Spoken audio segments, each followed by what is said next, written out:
team, along with Sam Watson and his team, we're going to stand together and fight this disease.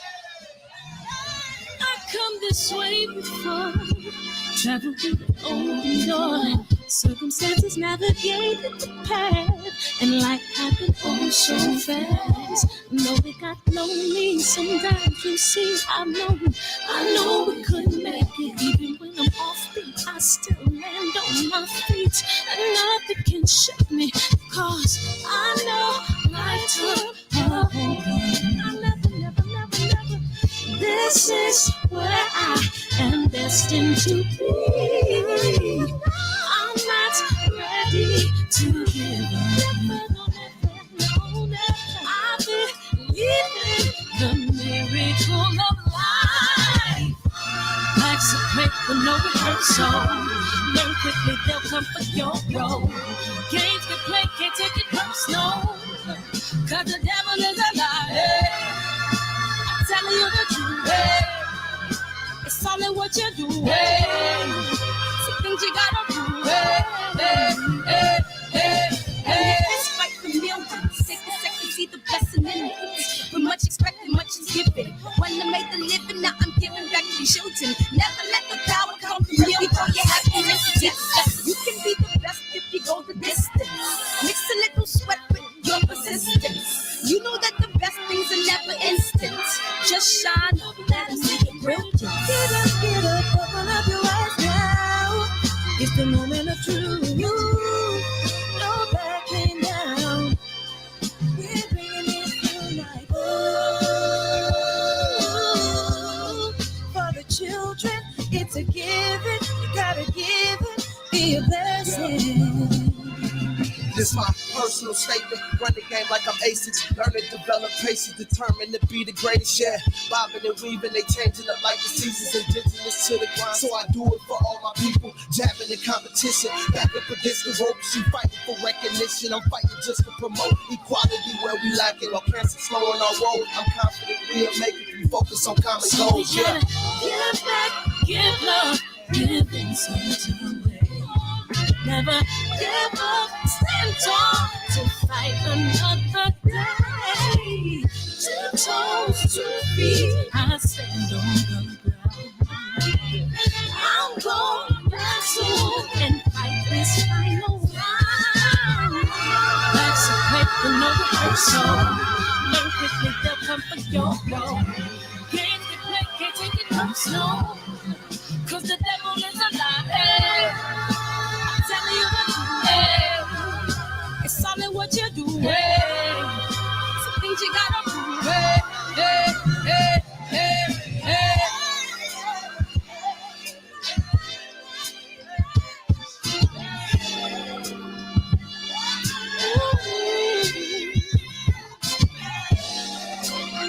I'm gonna share all that I have and give to those in need.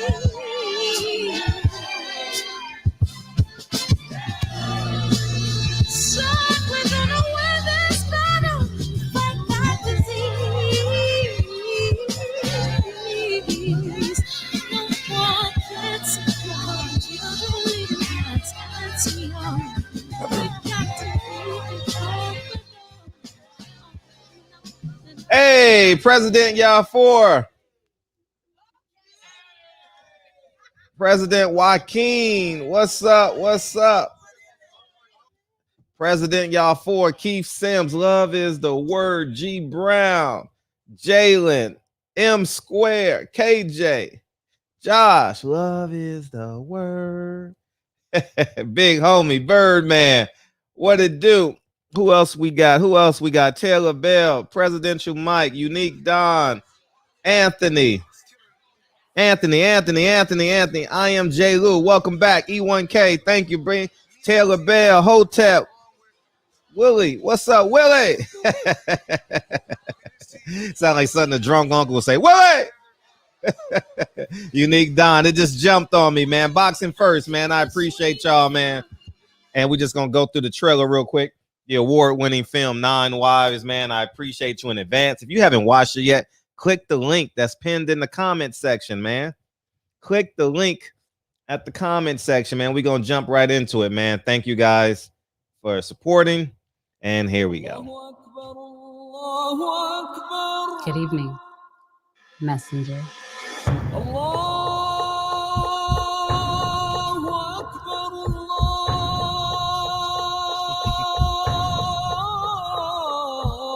You convinced us that you were the last messenger.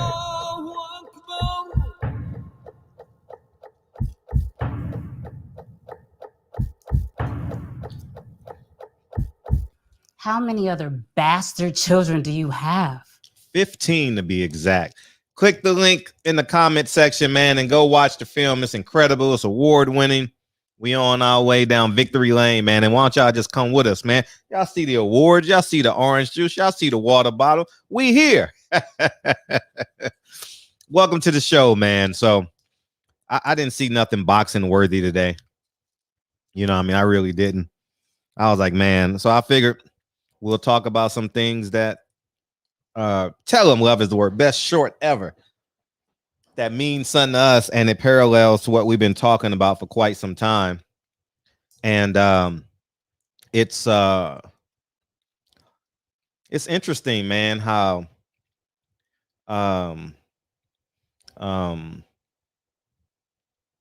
we appoint these people leaders in our community and don't do our research. You know what I mean? And I'm gonna fall in that category as well, because I had Rizza Islam on the platform, and I didn't do my research. You know how, and I say this not out of haste or mace, but you know, I didn't anticipate that he was in a court trial or anything like that. And for something that's so big, you know, something it's a big ass case, you know, and I was introduced to him, not personally, but on Instagram through the Nipsey Hussle stuff, you know, and heard him speak, and I thought he was doing great things in my community, for that matter. And I just assumed that everything was on the up and up, and he was a part of the Nation of Islam, so I just thought everything was on the up and up, you know. And I took him and his bow tie at his word, you know what I mean? And lo and behold, man, this guy, man, you talk about, I mean, people scam on the internet for thousands. Allegedly, these guys scam for millions, man. $3.8 million, you know, and the court date is October 22nd. I have some stuff that I'm gonna show you guys, you know what I mean? And it's just awful. And then we got the brother Polight stuff that's going on. You know, I never really followed him. I was introduced to him through Floyd Mayweather, you know, him and I believe Ron Artest at the time, you know. And it's just awful, man, how I think the internet does this stuff on purpose, man, and then they just tear you down. I ain't lying, man. It's like Google does the background check for us, right? And they're like, man, we're gonna build them up, and then boom, we're gonna bust it out on them. Because Rizza Islam got popular while this case was and is pending, you know. So someone read the actual police report, which is public, and I'm gonna, not from Rizza, but from Brother Play. We'll get the Rizza, and I'll just put them all together. We'll put them all together so we can have one big conversation. You can go anywhere you want with the story. Let me find it first. Okay, good. Okay. I just heard this on Morris World TV with Inky and Tahaka. Is that how you pronounce his name? So make sure you guys go watch it. Subscribe to their channel. But can you guys see it?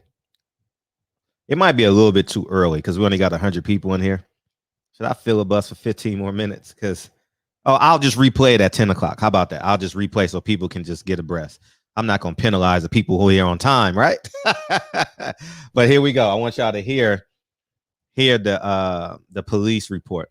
Numerous alcoholic beverages in which she now it, you know what I mean, some kind of way it didn't happen in concert.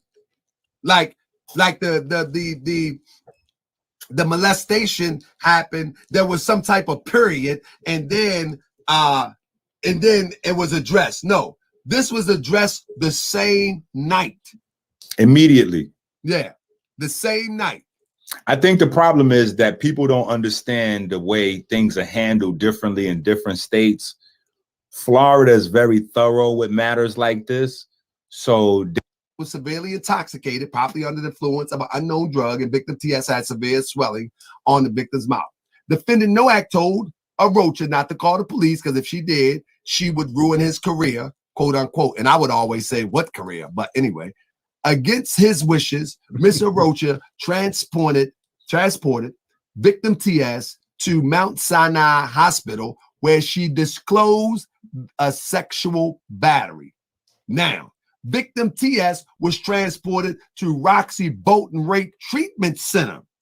And, you know, if you didn't watch a lot of these movies, a lot of these CSI shows or read crime books, once you go to the hospital, if they don't have a treatment center there, they will transport you to a rape treatment center at 11 Northwest 12th Avenue, Miami, Florida, 33136, where all her clothes were collected.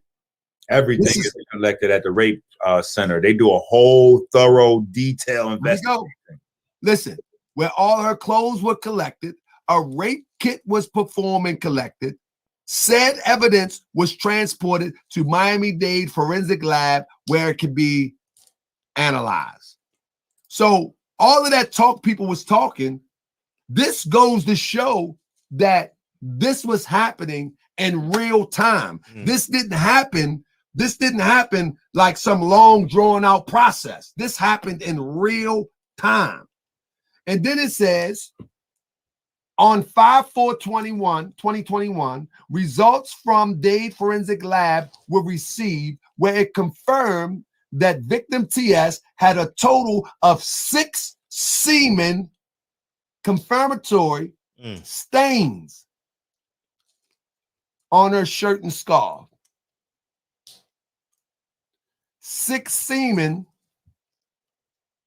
confirmatory stains on her shirt and scarf. Wow. Now, a DNA warrant was obtained and served to defendant Nowak on 6/8/2021. The DNA sample swab was transported to Miami-Dade Forensic Lab. Again, a DNA warrant. A DNA warrant. In other words, you're going to open your mouth and give up some of that spit.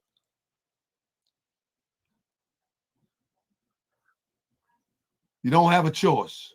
Yeah, but now hold on. That says 6/8, right?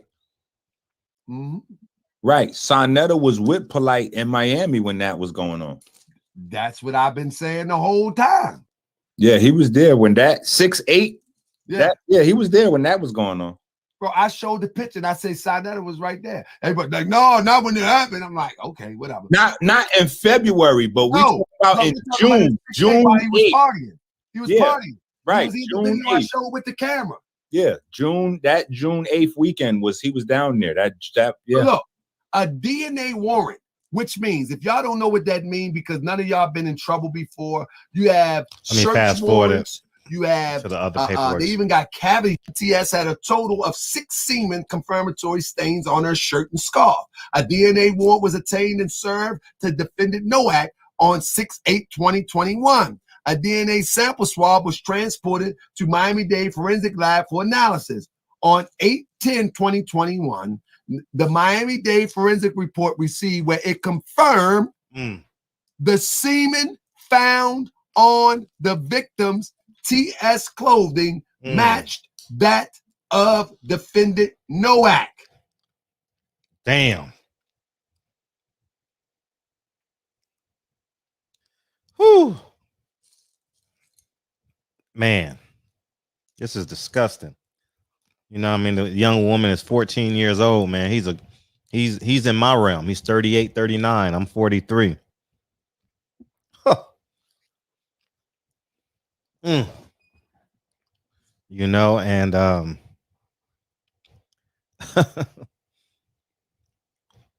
It's bad, man. It's not cool, man, that people have they abuse their power, you know.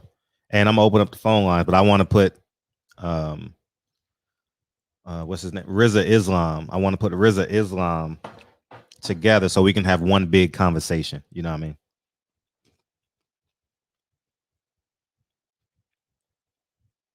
Let me find it. Oh, here it is right here. All right. Let's share. And we got to protect our kids, man. Protect your neighbors' kids, man. Can y'all see that? All right, y'all see that. Let me play this video first so y'all can see it.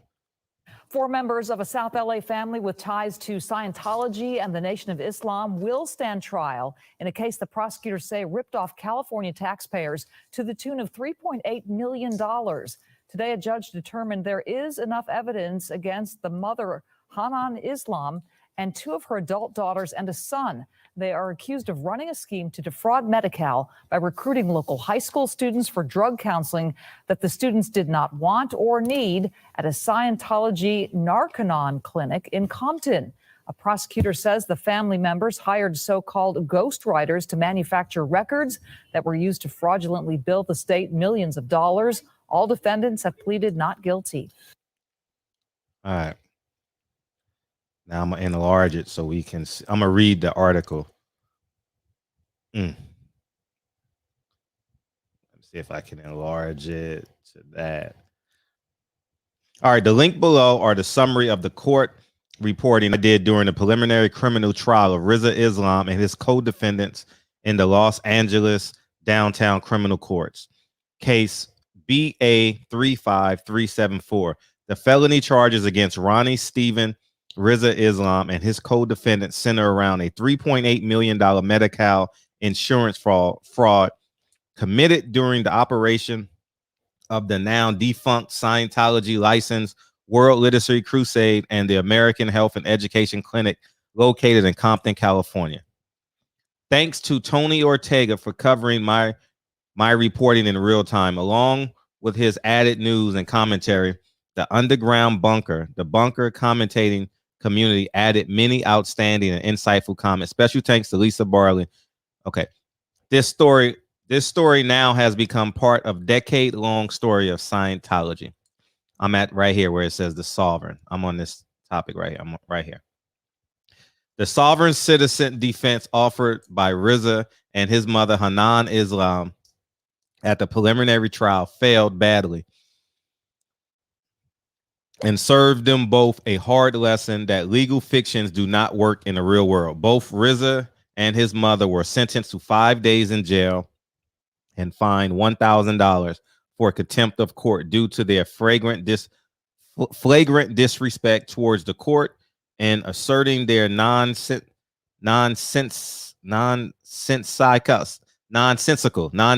sovereign citizen arguments. The defendants will be arraigned on October 22nd, and I will be there to report it. Here's the update. This is 2019. In case you guys, I'll quickly read it. I'm right here up on the update part. Rizza Islam spoke in a video from jail. In this video, Rizza stated that he is being held in jail for contempt of court. This is not entirely accurate. While Rizza and his mother were each sentenced to 5 days in jail and contempt of court on October 2nd, 2019, they completed their sentences for contempt on October 6th. Thereafter, Rizza and his mother were held in jail on bail upon the charges for which they were bound over for trial. Rizza spun his jail time as being contempt only. He did not forthrightfully speak to the underlying criminal charges for which he had been held. Rizza has never directly addressed these charges on social media. And you can just go back and forth. I don't want to read. Maybe I'll. Do y'all want me to read the whole article? Click yes if you want me to read the whole article, or you guys are good.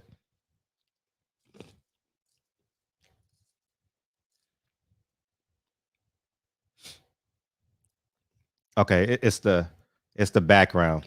All right, we got The next one I'll decide. Broderick says no. Chris says yes. Put the link to it. Okay, perfect. That'll do it. I'll put the link to it. And that way we can just have open. Oh, no, I can't read it. You're right. You're right. You're right. You're right. You're right. You're right. You know, and this ain't no indignation on them, but I'm like, we fall short a lot of times, you know. We fall short a lot of the time. Oh, press one. Champ side would say press one, right? Shout out to Champ side, man. That that press one done went all across the globe. You know what I mean? For real, for real. Phone lines are open. And I think this calls for a great conversation, man. Because at the end of the day, man, I think this is just utterly disgusting. And I think we have a tendency to celebrate what we see. You know what I mean? Like the gleaming, the loud parts, but we got to do our homework, man. We got to really Google our neighbors. You know, like, do you have a criminal record? Like, are you on that list that touch little kids? You know what I mean? Like, because this is insane. I had no idea when he was on my show.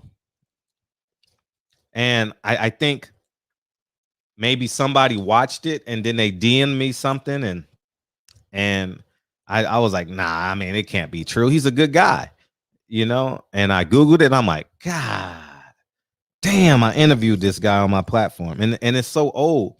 And it's funny. And it's funny how you could never have enough information. You know what I mean? You could never have it because I didn't know, you know? And it's just awful, man. It's just really, really bad. And I think, and I know you guys get mad at me for saying this, but it's the same thing that I say with Elijah Muhammad. You know, I understand that y'all may follow him and love him and believe in him, but if you let one get away, that's the crack in our moral code. You know, you let two get away, that's another crack. The crack gets bigger, bigger, bigger, and then we in 2021, and now the Hoover Dam is about to. And now the Hoover Dam is about to flood the city, you know? So, you know, I just,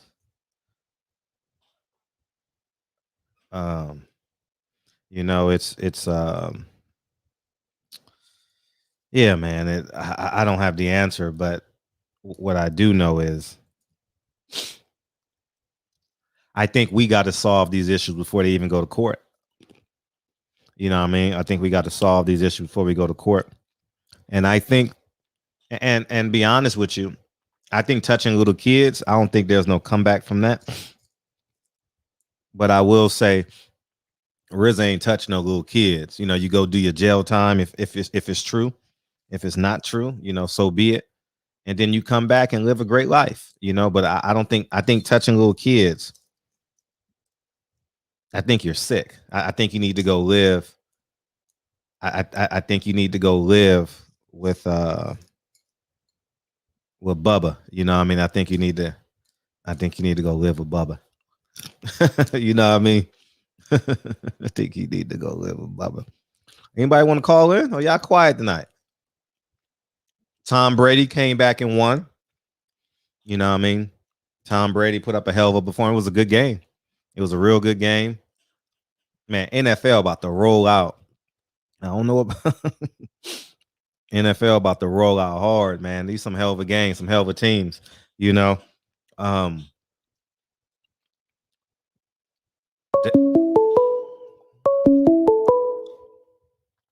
Hey, what's up, 405? Barbershop. Wait, who we talking about? Touching little kids. Roll up your windows. Roll up my window. Nah, I'm in the truck. Can you hear me good? Could you hear me? It's loud. Your background is real loud. Okay, hold on. Let me take you off the Bluetooth. Hold on. Stay right there. Don't go nowhere. Oh. All right. What about now? Way better. Way better. So we just talked. Okay. Fuck the Bluetooth. Yeah. So we just talking about Brother Polight and Rizza Islam and his court case, and just the leadership roles that these men assume, and they're really like on some levels taking advantage of us in the community. Fred, you're welcome to not educate me if this is not the right setting to teach to enlighten me. But who the hell's Brother Polight? Who's he? Oh, we just did. You gotta rewind the show. Okay, never mind. Well, anyways, I'd rather remain ignorant. But yeah, people that touch kids, there's just certain things you can forgive, like like petty larceny, embezzlement, just stupid shit.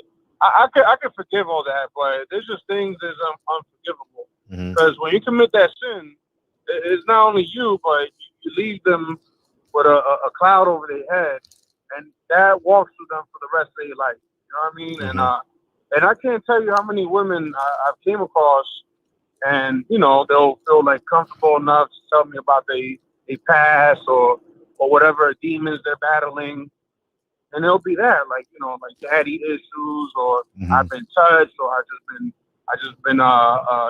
just violated when I was younger or whatnot. I mean, I even had one woman, she's in her 40s, we're talking and shit.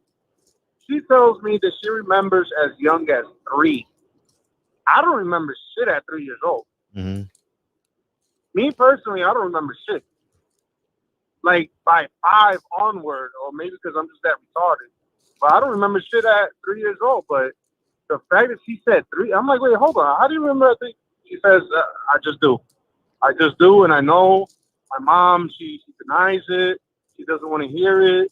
And it's fucked up that I got to live with that for the rest of my life.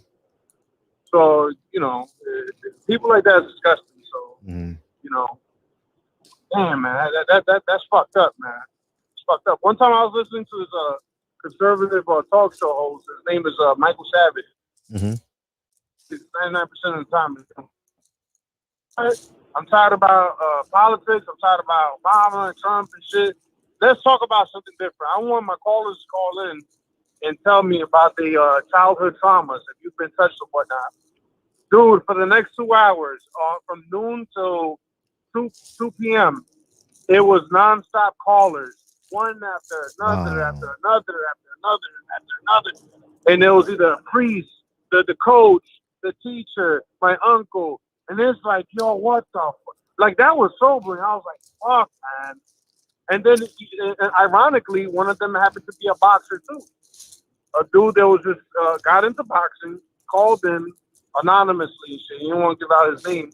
But the dude was like, yeah, I got into boxing because I was trying to find my manhood back. Could you imagine that? A dude is trying to fight the demons and not trying to be attracted to the same sex.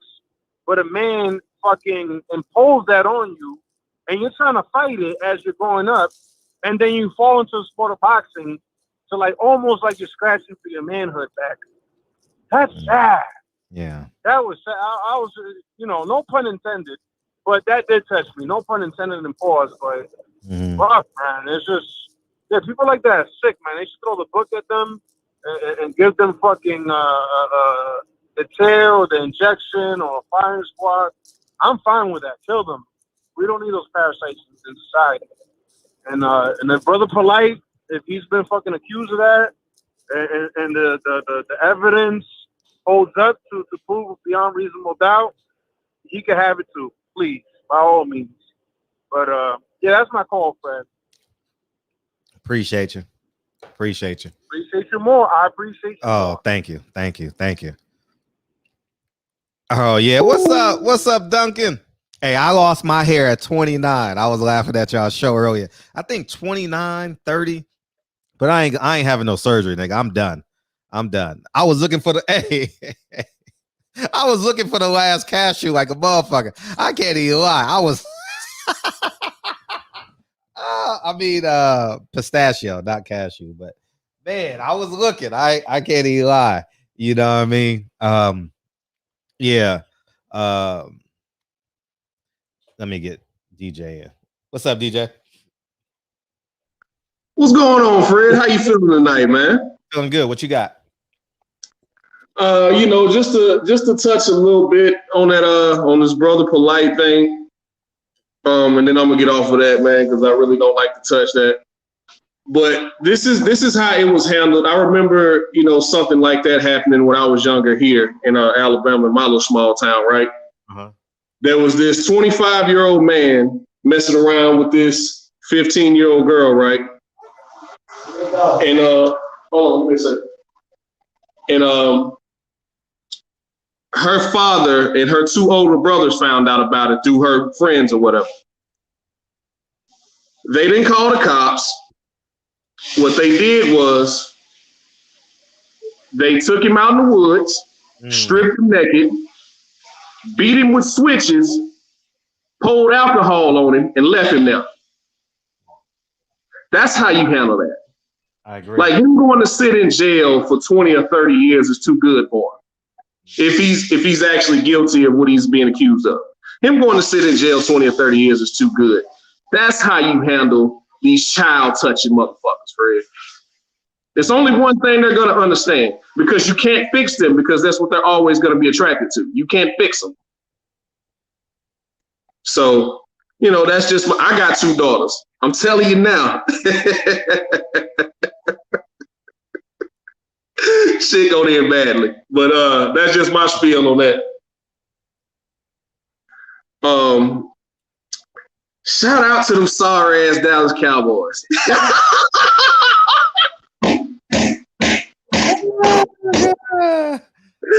I hate them bastards. They are so trash. How do you get 4 turnovers and your quarterback over 400 and you still lose? Wow. He threw for 400 yards? Wow. He threw for 400 yards and 3 touchdowns and they still lost. And the defense got 4 turnovers and they still lost. Go Birds. That's all I got tonight, Fred, man. Have a good night. Oh, did you see Reggie's video? Before I go, did you see Reggie's video? What are you talking about? What are you talking about? About Oscar Valdez missing weight. He did? He officially made weight, but it was kind of sketchy. They backed everybody up because when he stood on the scale, he hopped back off and then made everybody back up where they couldn't see the scale. And then all of a sudden, it's 130 on the dot. So some extra sketch shit going on. But yeah, man, I'm gonna get out of here, man. I ain't gonna hold it up too long. Appreciate you. Have a good night, man. All right, one. Yeah, them Cowboys can't find a way to win big games, right? They the only show in town tonight. If you guys want the article, there it is. And if you guys want to come in. But they the only show in town tonight, dog. All they had to do was win the... God, they were up 2 minutes. You hung up on me, man. They were right there. Duncan, there's the article for you if you want it. They were right there. Man. Yeah, Thursday, we might start talking football or something. You know what I mean? Shit. Because he weighed in 3 times? God damn. Oh. You can't. I didn't watch it. But I tell you what I did watch, man. I tell you what I did watch after this call. I'll let you guys know. What's up, 650? What's up, Fred? It's Chris. Hey, what's up, Chris? How you doing? Oh, man, I'm good. I want to talk some football. Okay, why not? Shit. I mean, we can go anywhere we want to go. Did you watch the game? I did.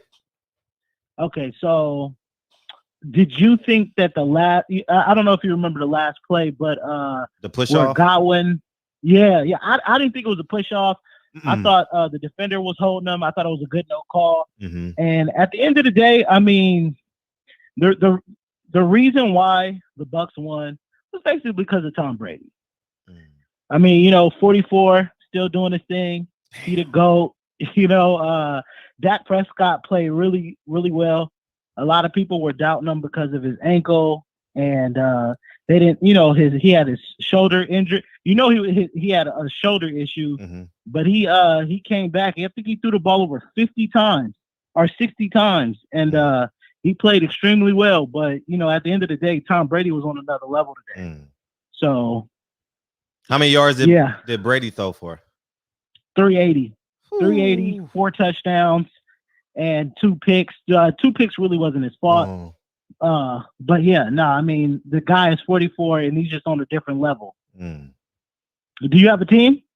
I used to. I mean, I'm a Giants fan, but this is my first year watching football, and sheesh, woo, man, okay. It's been about at least 5 years. Been at least about. I've never watched. This is my first time watching the game in this house, so I've been here, 7, 8 years probably. Yeah, for real. And it was a good game. It was a very good game.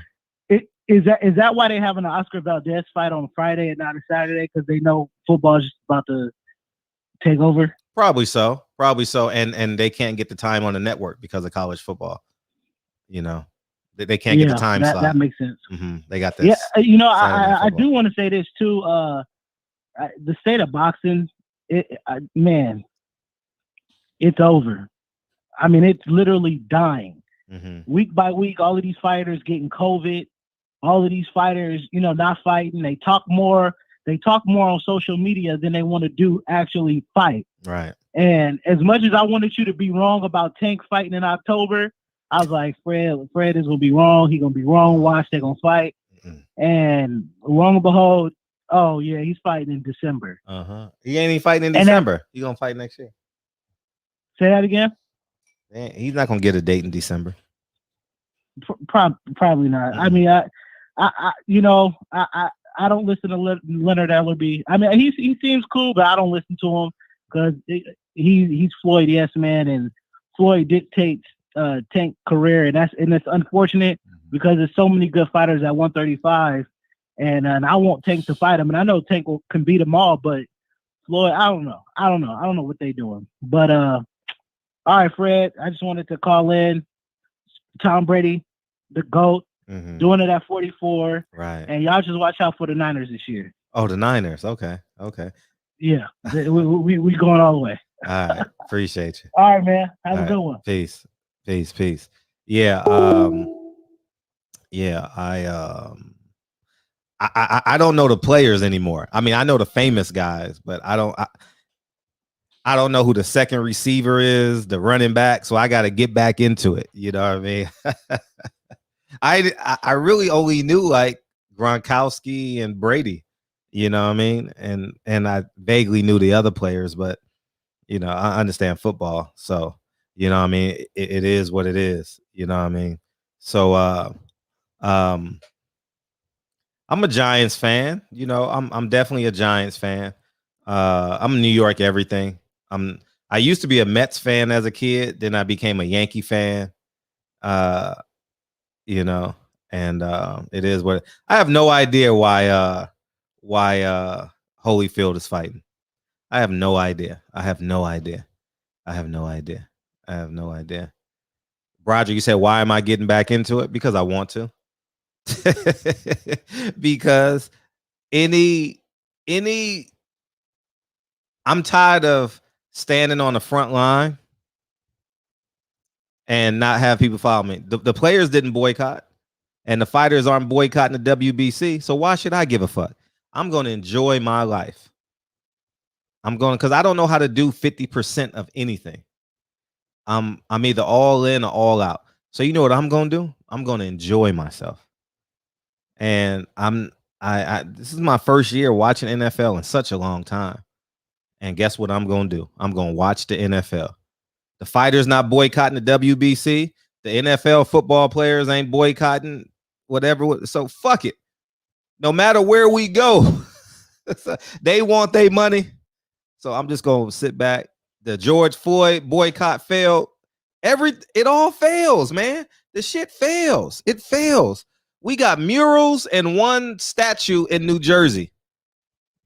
You know what I mean? So that's where I'm at. Holyfield, man, is done. Oh man, did you see them? Did you see him shadow boxing? God, man, Holyfield need to give it up, dog. I'm not watching that fight. I can't watch it. I can't. Oh no, there's no way. Well, thank God college football is gonna be on. It's a great game coming on. Oregon is playing somebody. So, but you got Iowa versus Iowa State, and so I'm pretty much set for this Saturday. And obviously Sunday is the best day ever. But now I got to get some new friends. Like I ain't really hung out and watched football in a long time. So I got to get some friends. I ain't got no Sunday friends, man. And I get to save money. I'm going to save about anywhere between $2,000 and between $2,000 and $4,000 a month. Oregon and Ohio State. Yeah. So, but not going to the fights, because a fight always costs me about $2,000 if I'm getting on a plane. I get to save that money. So I'm happy. I'm being honest with y'all. I'm happy. I get to stay with my son and have a good time, and he's about to do, it's probably too late to sign up for football, but we're going to jump into some soccer. Kennedy going to do ballet, some dance, you know what I mean? So I'm just going to have a good time with it, man. You know what I mean? And fuck boxing. I don't give a fuck. I can't do it no more. I can't. Tim Bradley said today, oh, let me get what's up, President? I appreciate you. Crawford is currently being advised by Kinahan. Black fans demand he signs the PBC. Why should he though? It's no reason to go to PBC. You know what I mean? It's no reason. You're only going to fight once a year. I'm not sure if Kinahan can get you 2 and 3 fights a year, but I heard he's filthy rich. Maybe he'll put the money up for you, but I haven't seen him do anything extraordinary in boxing yet. I haven't seen his card, so I don't know if he's putting on cards in Saudi Arabia. Isn't that where he's at? Like in Iraq? Where is he at? What's that country? Not Saudi Arabia, but that famous place where everybody goes. It's like the new tourist spot. What's the name of that country? Well, that's where he's at. I'm not sure how those cards are going, but we'll see. You know, Bob don't give a fuck, man. Bob is living his best. Dubai, thank you. I watched the press conference today. Bob just don't give he don't care at all. Bob called these girls Dubai. Yeah, Bob called these girls up and was like, "Hey, y'all come here. Look at them. We the only promotional company with the girls." And he's right. I don't know why PBC got rid of the ring girls, man. It makes no sense, man. It was like the NFL when they got rid of the celebration, the touchdown celebrations. Why? It's a part of football. You know, it's the fan to.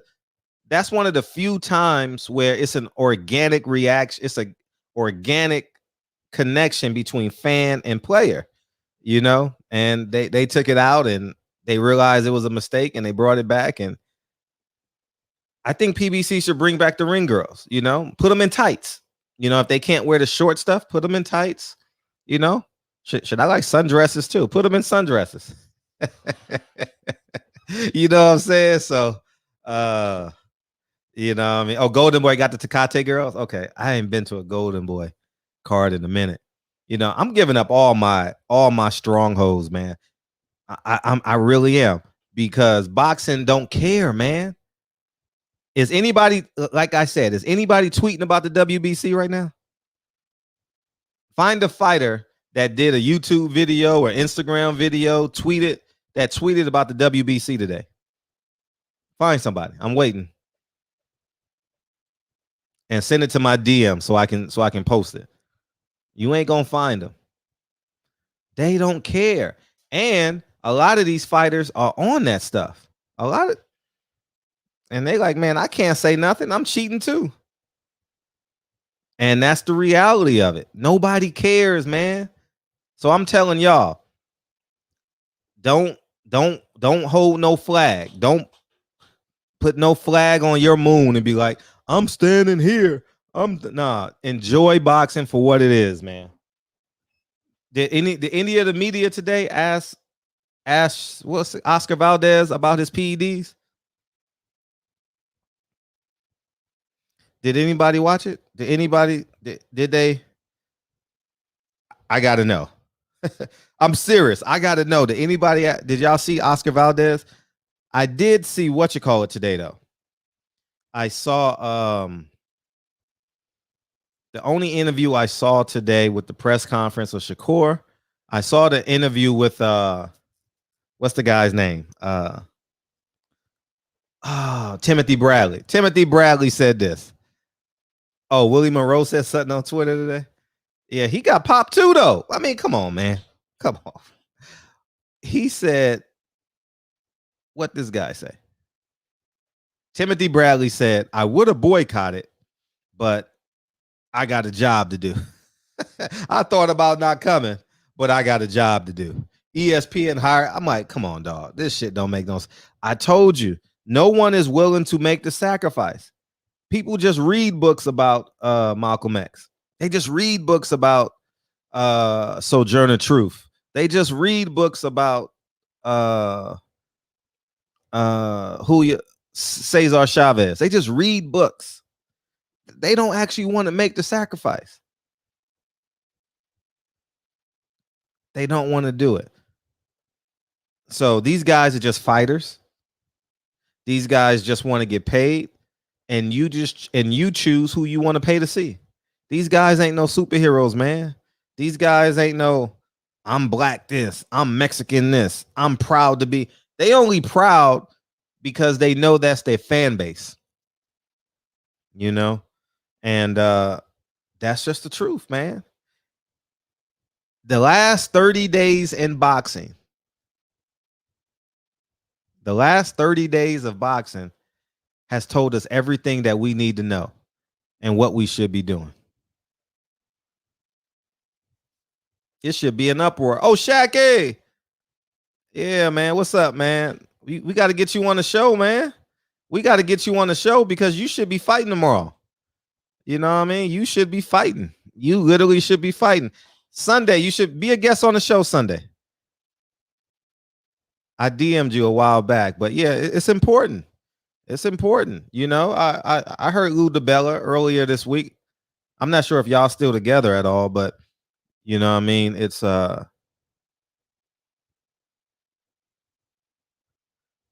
he explained Biden was a racist. Yeah, Biden is sick, man.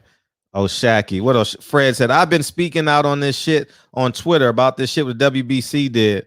I'm risking everything and I'm ranked number 2 in the WBC. Yeah. It's important. Keep talking. Keep talking. Keep talking. You know what I mean? It's just that it's that important, man. It's that important. But the fighters don't care. Oh, Shacky, you will be fighting somebody that's on that juice, that's on PED. So, and that's just the reality of it, man. It's just the reality. You know what I mean? Oh, man. I know what the solution is. Take the money away. If we take the money away, we'll be good. But we don't want to make the sacrifice. NFL players still, how the hell the fans are boycotting and the black NFL players are still playing to get $1 million checks? Man, call me crazy.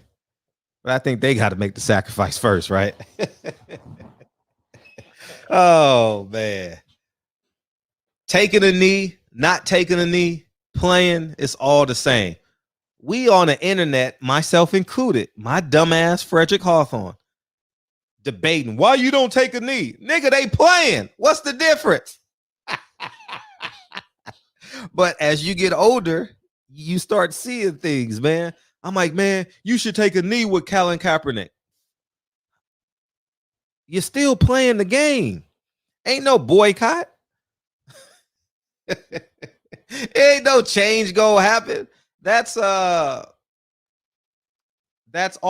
as that's all how we say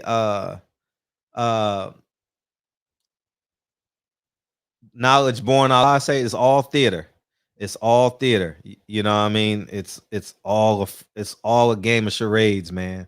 And they play us to the highest of levels. I was having a conversation with a business owner, so y'all can understand the wavelength that I was on with this conversation.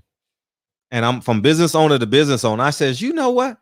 A black business owner, and it was me, a black business owner, a white business owner, and a mixed business owner. We're all having this conversation together. And I'm an entrepreneur as well. And we were laughing. We were laughing at black people today. So I'm laughing at myself, and well, I didn't make this mistake, but I'm laughing. They said Trump is a racist. Okay, he's a racist. As a business owner,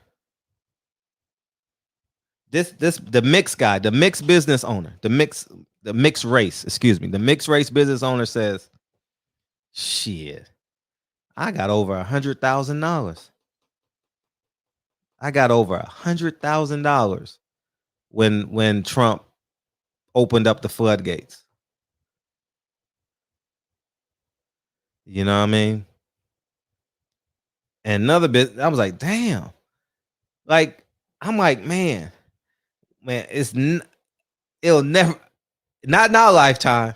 I don't think it'll never be another opportunity like that ever again in my lifetime, where they just open up the floodgates.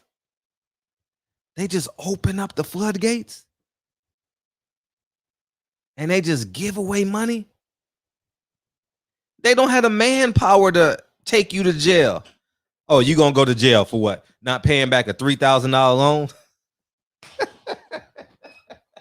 I mean, they gonna get one of y'all, maybe two of y'all, and then blast it upon national news and scare the heebie-jeebies out of you, so you can pay it back, and it can go back into the economy. It can go back to the government.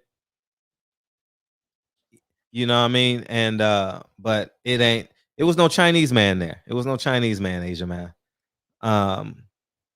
But when you speak upon tangibles, every black person in America had the opportunity to get up to $100,000. $100,000. One business, I think each business was $10,000. Imagine if you had 3 LLCs. That's 30 grand off rip. 10 LLCs, 100 grand off rip. And if you had a food business, you know the losses you took from. Listen, every food business lost $100,000. Period. I don't care if you have a taco stand or a taco restaurant. You lost $100,000 last year. No, I'm being honest. Not like fake. You lost money. Nobody was outside for 6 months. You lost money. Trump just threw it out here. Take this. You know how easy that application was, y'all? Man, I told everyone on my Patreon, I swear before, I gave them step-by-step instructions how to fill that shit out. Let me say this. It maybe 4 minutes. Maybe took 4 minutes. And that's because I did it with one hand on my computer. If I would have did it with two hands and I knew how to type, maybe 2.5 minutes. You know what I mean? And that's just the reality of it. Everyone lost money. Everyone lost thousands of dollars last year. I don't care what industry you're in. You lost money. And this ain't made up. If people ain't moving, nobody's making money. So, they don't have the manpower to put people in jail. They don't. They don't have the manpower. They're gonna get a handful of y'all, but they can't put 1 million people in jail. They need them to go get a job and pay the money back. But it's gonna be forgiven at the end of the day. So, but it's just the how media just plays the biggest game on us. Because at the end of the day, it's about tangibles. It's really about tangibles. And I've come to the realization that Trump is better than Biden. Trump is better than Biden. I'm gonna give 2 examples. Trump believed in freedom of speech, and it was your choice to take the vaccine. He never mandated vaccines. I'm going to repeat it. Vaccines was a choice and freedom of speech. Yeah, I remember I got on here and Reggie Owens was leading the charge. Ha, ha, ha. Trump got banned from Twitter. I said, that's the worst thing that can happen. That's the worst thing that can happen to us. That's the worst thing that can happen to us. If they can ban the president, they could ban you. So you know what I did? I made a couple $1,000s that day. And I think I told everybody, go buy Twitter stock because it's going to fall. The Republicans going to get mad. Everybody who support Donald Trump, which is half the country, is going to sell is going to get rid of their Twitter stock. I told everybody, buy your Twitter stock and bet on LSU. It was a national championship. You know what I mean? It was a national championship game day. I said, bet on LSU and buy Twitter stock. Lo and behold, LSU won and Twitter stock went down on Monday, went back up on Tuesday or Wednesday, whatever day that was, you know. But I'm just speaking in terms, because you know how they said, oh, we got to get Trump out. Man, where's Reggie Owens when I need him? Where's Reggie Owens?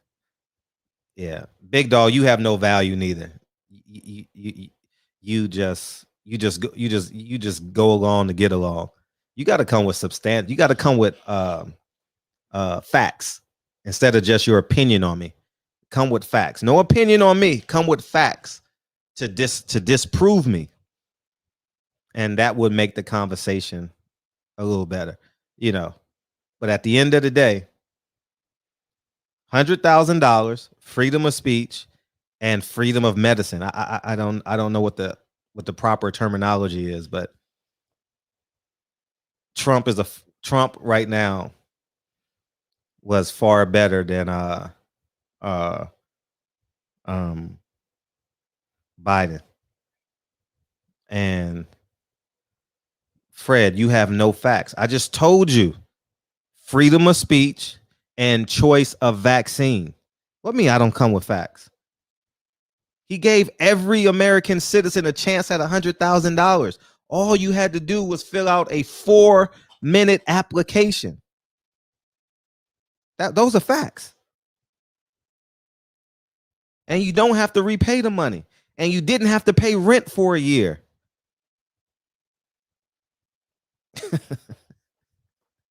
Man, you know what I mean? So it's about tangibles, y'all. It's about tangibles. Oh, it was Alabama. Yeah, it was Alabama. 2 years ago was LSU. Thank you. 2 years ago, it was LSU. I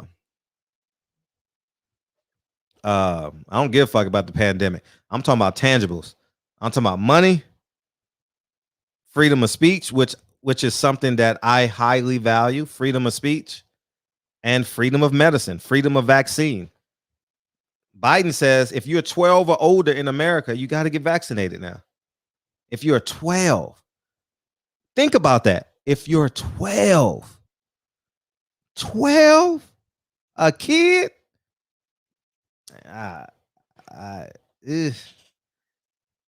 vaccine's only been out 6 months, 7 months.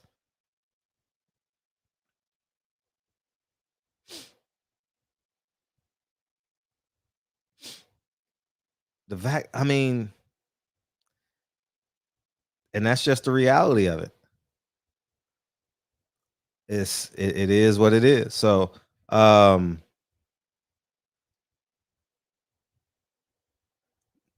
you didn't have. That's the dumbest shit ever, Kai. You didn't have to have an established business.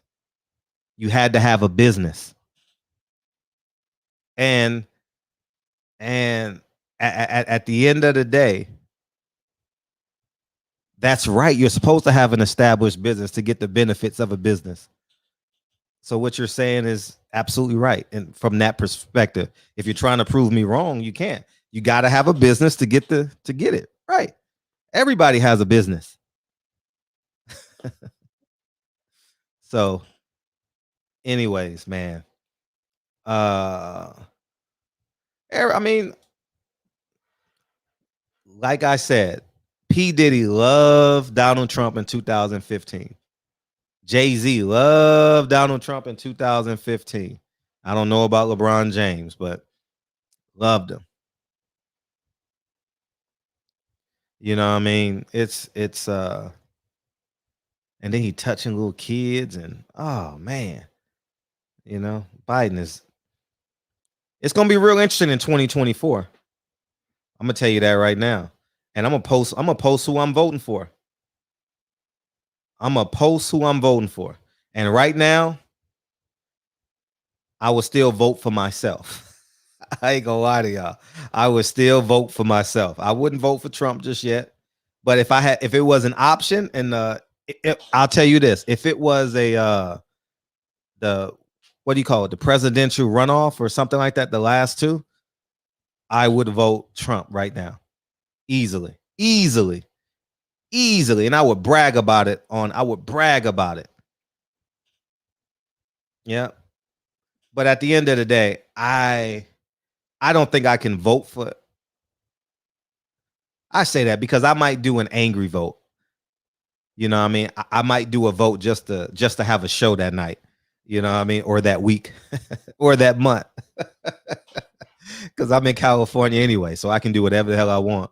You know what I mean? It's gonna be a blue state, so it doesn't matter what I do on the presidential ticket. But yeah, I voted for myself the last election. And shout out to everybody else who voted for me. I appreciate you. And I know I had about maybe 2 or 3 votes. Thank you. But that's where we're at. Somebody call in, man. I'm doing too much talking.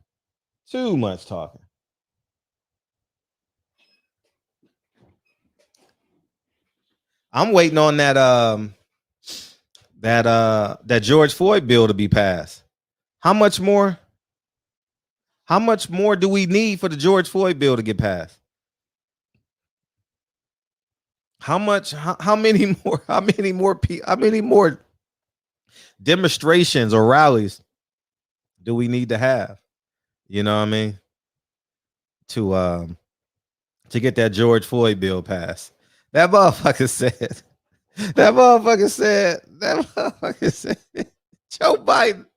Joe Biden says on the anniversary. Remember on the anniversary when they called him, we gonna get and you know the Reggie Owens clan got mad at me. Remember we did that show on he's just a civil lawyer. He's a civil suit lawyer. I mean, he just go for the money. No, I say he's a civil rights leader. He goes on these platforms and talk about what he wants to get proven. So I'm holding him accountable to what he say he can do. He ain't getting it done. He getting that 33%. You know what I mean? And it is what it is, man. Yeah, it's that George Floyd bill was supposed to get rid of that qualified immunity. So now these police officers can stand trial as a civilian, but they won't do it. There's no true freedom of speech. They will silence you if they want. Debating which white guy is better is pathetic. I agree. I'm having fun with the show. Honestly, I don't think I could vote for either one of them. For real. But at the end of the day, it's fun. It's definitely fun. And I'll be honest, I don't know how a black person can really vote for Biden in the next election. Man, that'll be interesting. That'll be interesting to see people campaigning for Biden.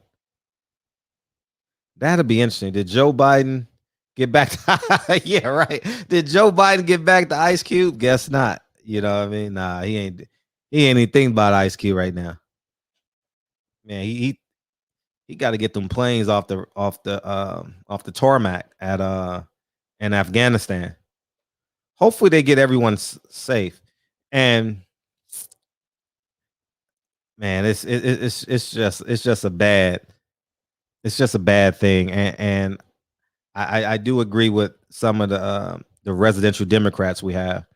It's all presidents that started that war. I agree. It's not just on Joe Biden. It's on all of them. I agree.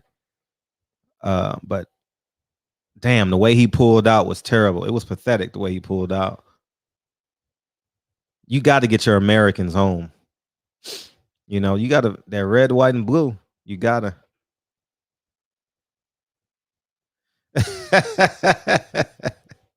Yeah, he wants to end systematic racism like he ain't helped put the laws in himself. Right. Man, that's why I really don't worry about him. I'll be honest. I don't really worry about him too much. I just focus on building. The more you build, the less you got to worry about them, you know? And that's the truth. The less you got to worry about them. You build your own kingdom. I don't care if it's a one-bedroom apartment. Be happy in that one-bedroom apartment. If it's a single, be happy in that single. If you got a mansion, be happy in that mansion. It's yours. Be a king, be a queen in that mansion. 2-bedroom apartment. It's yours. You can unlock that door. You can pay your bills. You can go on your vacations 3, 4, 5, 1, 2, 3 times a year. You can go smoke your cigar in the back. You know what I mean? You could bring your girlfriend over. You could bring your little prostitute over. You can drink your Hennessy. You can dip your cigar. Man, be a king and queen in your own environment, dog. You know what I mean? Don't go seeking don't go seeking out, man, be a king and a queen in your environment. All right, create it. You know what I mean? Create your sanctuary, man. You know what I mean? If you like fishing on Saturday, go fishing on Saturday. You know what I mean?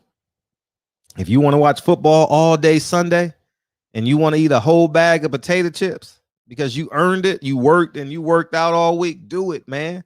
You got to have that. Those are mental health days, man. Those are mental health days. You know what I mean? Those are mental health days. The days you can do what you want to do, those are mental health days. You said, man, I got uncles and shit, man. I'm not going to sit here and lie to you, man. You know what I mean? Shit, my uncles, that's what they did, man. They had arrangements with their little girlfriends in the community. And honestly, a woman can do what she want with her body. If she want to, it's hers. If she want to sell it, it's legal in some places, right? If she want to sell that thing, sell it. I don't make decisions for women. I don't. And that's just what I believe. You know what I mean? You know what I mean? We've all paid for it. We've all paid for it. You know what I mean? Like it or not. How many women did you date that you didn't marry? Or you knew you didn't want after? You know what I mean? You know what I mean? It's you know what I mean? All up, man. That's how I got introduced to porn magazines. Was like my stepfather's. Nah, you're not funny enough tonight. You're not funny. You gotta be funny. You gotta. All right, let's see. Are you gonna be funny tonight or what? No. Man, you're not gonna be. You gotta say something funny. No. What's up? The fake Drew Titan. No Titan. You know what I mean? You know what I mean? So ain't nothing free in this world. It's impossible to get that thing from a woman for free. It's impossible. I don't know where they do that at. It's impossible. What, you don't pay for gas? You don't pay for dinner? You don't pay for condoms? You don't pay for time? You know what I mean? You ain't getting nothing for free. You know what I mean? You always exchange cash for draws. You know what I mean? If you just dating a woman, you go to dinner? How much that dinner cost you? How much that movie cost you? You're not marrying her, right? You're just dating her.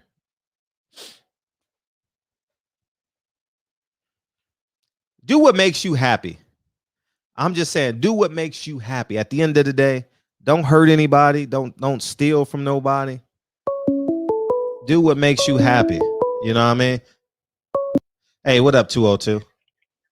What's up, Fred? How you doing? Oh, shit. I knew it was you, too. What's up? Hell yeah. It's time, child. We back again. We back again, people. It's on. The juggernaut, Joe Joyce, is coming for all the belts after Anthony Joshua gets knocked out. If Usyk don't do it, then we'll take him too. The Ukrainian, the UK person, we don't give a fuck. Cupcakes, muffins, we'll take them all. The juggernaut is coming to run the heavyweight division. I'm sorry, Deontay Wilder, but hey, whoever wins that fight, obviously you got to go with Wilder, man. You got to pick the underdog, Fred. He's the underdog. He is an underachiever. If you have an underachiever, you always got to get behind them. Always. But yeah, Fred, the boxing game is in the big rift, man. We just lost Chocolatito and Estrada. That fight is gone for now. We just lost. What was the other fight we lost? What was the Figueroa fight? God damn it, we just lost the Figueroa fight, Fred.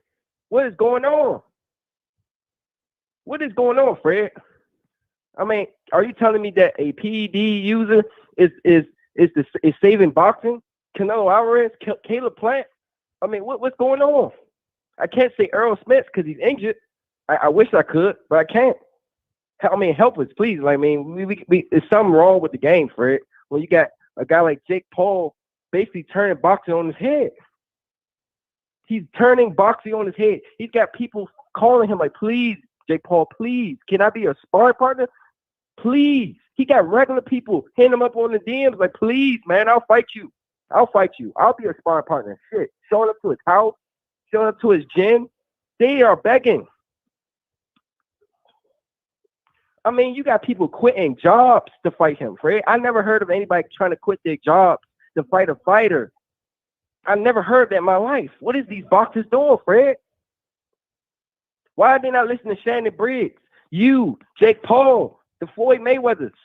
What is going on with this game, Fred? I mean, it's sad, man. I'm a big boxing fan. I just want to see some good fights. Even if it's a low-level fight, it's got action, I'll watch it. And, oh, yeah, I know a lot of people don't know about this, but shout out to Darren Cunningham, man. Hey, I know you took your first loss, baby, but it's okay. All the legends lost. But he showed a lot of heart, Fred. You saw that fight? I didn't see it. He got knocked down in the first round, though. 3 times, Fred. 3 times. He got knocked down 3 times? In the first round. What? Yeah. Oh, and he got dropped again later in the fight, but 4 knockdowns, and he finished the fight. He finished the fight, held his head high. He did an interview the next day, I think. And I got a lot of respect for fighters like that. Those fighters need to be promoted. Hey, Devin Haney, Bill Haney, hey, y'all need to promote that man. He got heart, man. You can't teach that. A lot of fighters quit, even at the regional and state level. Man, we ain't talking about the pro level. Shout out to him, man. But we gotta do a better job. We gotta get our friends and family involved with boxing again, man. This is terrible. This is horrible. It's horrendous. It's a tragedy, a travesty, Fred. When you have a feeling, when you have a feeling as a boxing fan that you feel like politicians could come into the game and take over boxing. I mean, Donald Trump is commentating, and everybody is excited. Are they excited? Wait. Are they excited? Huh? I said, are they excited? Really? Yes. Really? People are excited. They're like, man, I can't wait till Trump say something, man. He gonna say something, man. I can't wait. Okay. Me, I don't want to see that shit personally, but I ain't gonna lie, I would watch him and Joe Biden fight. Oh hell yeah, I would. That fight would sell billions. I just told you, politicians can come into boxing and run it. They can either be boxers themselves or be the promoters or do both. Well, he's starting his campaign. Huh? He's starting his campaign. That's what he's doing. He's just campaigning for his next run. Yeah, he's campaigning for sure. Hey, he might win it, man. Nobody don't fuck with Joe Biden. Nobody don't fuck with him. Yeah, Joe Biden. It's a lot of rumors about him, man. It's a lot of nasty rumors about Joe Biden, cursing out people in America who's telling him, hey, man, you need to support the industrial workers, and he cursed somebody out, telling them all types of names, telling people who got guns, who want to protect the family, man, fuck your guns, give them to me. That's ridiculous. And he got the secret, the Secret Service. Come on now. And they all strapped to the teeth. A lot of people don't like Joe Biden. He pushing this vaccine when not everybody agrees with it. Not every person on this planet agrees with that shit. So, I don't know.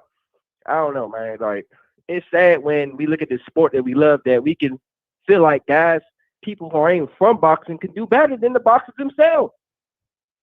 Shakur Stevenson, hey man, we behind you all the way, baby. But I'm sorry, I thought that press conference was really dry. It was really dry, man. You saw that press conference, Fred? Yeah, I saw it. Did you get excited? Did you get that feeling? Oh man, I can't wait to see Shakur Stevenson and Jamel Herring, man. I can't wait. No, I didn't get that excited, but I'm sorry. Let me be Shakur Stevenson's PR. Let me be his somebody that he can just listen to and say, hey man, I think you should do this. I would have told Shakur, slap Jamel Herring's hat off his head, take the belt away from him. I mean, show up with a walking cane, give him an AARP card. I don't know. Even get a jumbotron of him in that last fight, or the fight before Frampton, and when people was questioning his heart. Do something to sell yourself. Sell the fight. It's a business first, then a fight second, Fred. You said it best. Business first, then a sport second. And they don't get it, Fred. I mean, I don't understand this shit. Like, are they dumb or they just dumb? Or they don't just give a fuck? They don't know. No, Fred, you make it giving them excuses. They have all the knowledge. This ain't the 20s. This ain't the 30s or the 40s. They have the internet. They can easily just type in barbershop conversations, Fred Hawthorne, and just go on your archives, look at some even your earliest videos, and just learn. Pick up on some game. Easy. For free. For fucking free. They don't gotta pay you shit. And then guess what? Once they get successful, they can thank you later. They can bring you on to the fights for whatever. I don't know. And thank you later in some type of way. Shit, invite you to a trip. I don't know. Shit. I don't agree with that. They don't know. They know. They know because Shakur recently talked about the purse bid with Tio. A couple young fighters did. And I ain't see no thought process like, hey, man, we need to do this shit. I didn't see that. They just say, oh, Tio had a purse bid. That hasn't been done in years. And yada. I ain't hear no, yeah, man, we need to do that shit when we trying to get these fights. I didn't hear shit from that, Fred. Did Shakur shout you out? Yeah, about a couple months ago. Yeah. Thank you, Fred. They know. They see. They just don't got the balls and courage to do it. They got the balls and courage to get hit with punches and get ripped off, lose their brain cells, but they don't got the courage to say fuck you to these executives, these networks, these promoters, and whoever else, these managers, these scandalous people, and just say, man, give me my money. I'm gonna do what I need to do. I'm gonna flip the business on their head and milk the game for all it's worth. Simple. And that's all you trying to preach to these fighters. It's a tragedy, Fred, when I can really believe a politician could come into boxing and own the fucking game. They can own it if they want to. You know it. You know a politician could come and take over the promoters game too if they wanted to. They're great liars. They know how to promote. They know how to sell. They already got money. Right. What more do they need? You're right. They are great liars. They can promote like shit. They can take over Bob's job, Eddie's job. All their jobs would be in jeopardy. Shit. Just imagine instead of how many great promoters in boxing, big, just Bob and Al Heyman. That's it. Imagine now you got 6 or 7 of them, or 8, or pretty much one in every state. The game will be stretched thin, Fred. It'll be stretched thin. Shit, you could be a fucking promoter. Fuck that shit. Call it barbershop conversations promotions. Facts. Fuck it. Take all the melanin fighters. Treat them right. Get your percentage and let them fight every how many months you would have a fight in a year? Every 4 or 5 months? Shit, I want my fighters. The more they fight, the better it is for everybody. Exactly, Fred. Tell them again, the more you fight, the better it is for everybody. We need to get back to tournament. We need fights, free fights. Sean Porter, Crawford, that's not pay-per-view. I'm with you, Timothy Bradley. That is not pay-per-view worthy. I love Sean Porter. I love Terrence Crawford, but I'm sorry. I'm not paying for that fucking fight, Fred. I'm sorry. That is not pay-per-view worthy. It needs to be a stat card. And you know it. Would you pay for that fight if it had some C and D level fights under it? Who? Would you pay for Porter and Crawford if they had I'm not paying level fights? I'm not buying that. Oh, well, fight. you did say you're not paying for shit, Craig. You say you ain't done with that shit, though. I respect it. I respect the chat. I respect that shit. Yeah, I'm doing that. I'm streaming fights tomorrow and this week. I'm streaming that shit. Either streaming or not watching it. Either way, I'm behind that shit, though. Yeah. Support the before I get out here. Support the fighters merch. Stream the fights that need to be streamed. Stream this shit and support the real fighters that take risks, the ones that actually fight the best, not these bullshit fighters, man, that keep cherry picking and taking fights that we don't want to see, like Mikey Garcia. He ducked Regis Prograis.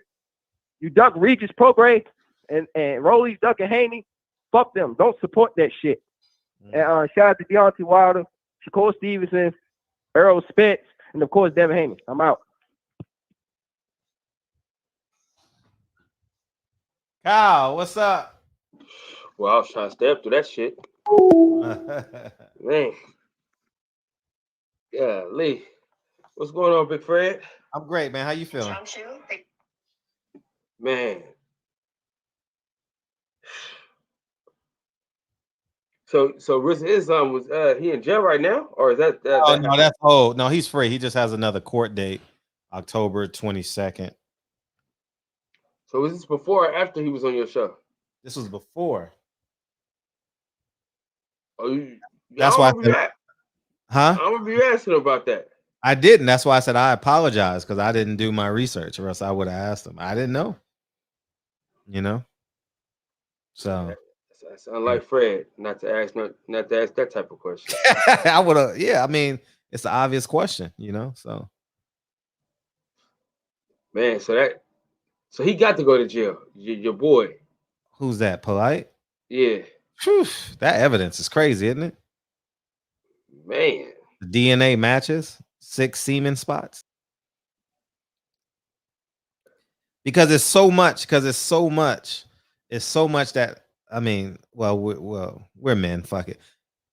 It's so much that has to happen for semen to get on the shirt. You know what I mean? It's not water. So what did the mom have a statement? Did she got a statement? Yeah, the mom took her to the hospital, and they did the test. They did the rape kit, and then months later they came back and filed for a warrant to get his DNA, and it matched.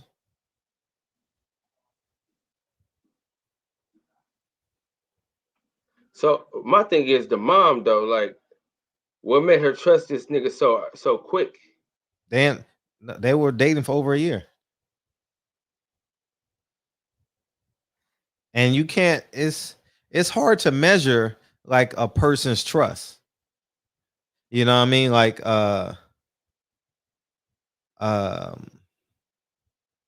you don't know what he did for her, what she did for him. You don't know the acceleration of their relationship. So it's hard to say, oh, I wouldn't have took my kids, but maybe he was consistently doing man things. Maybe he hit it well. Maybe he was taking care of the daughter. Now, so I thought he was married, but so the wife is she in on shit like this, or? Well, he has a is it polygamy? Polygamy. Oh, yeah. Okay. Mm-hmm. So he has that thing going on for him. And I personally don't. I can care less, you know. But the touching of a 14-year-old is just sickening to me. Well, that's fucking crazy. I don't know how his semen gets on a 14-year-old with 2 of them by themselves, you know. So that fountain blue. That shit crazy. Mm-hmm. Yeah, I gotta get this. I'm gonna get this camera next week, though, man. Yeah, it's a little bit different. Shit looks fucking terrible. So I heard, since you're not leading me, so I heard Timothy Bradley. Did you hear Timothy Bradley?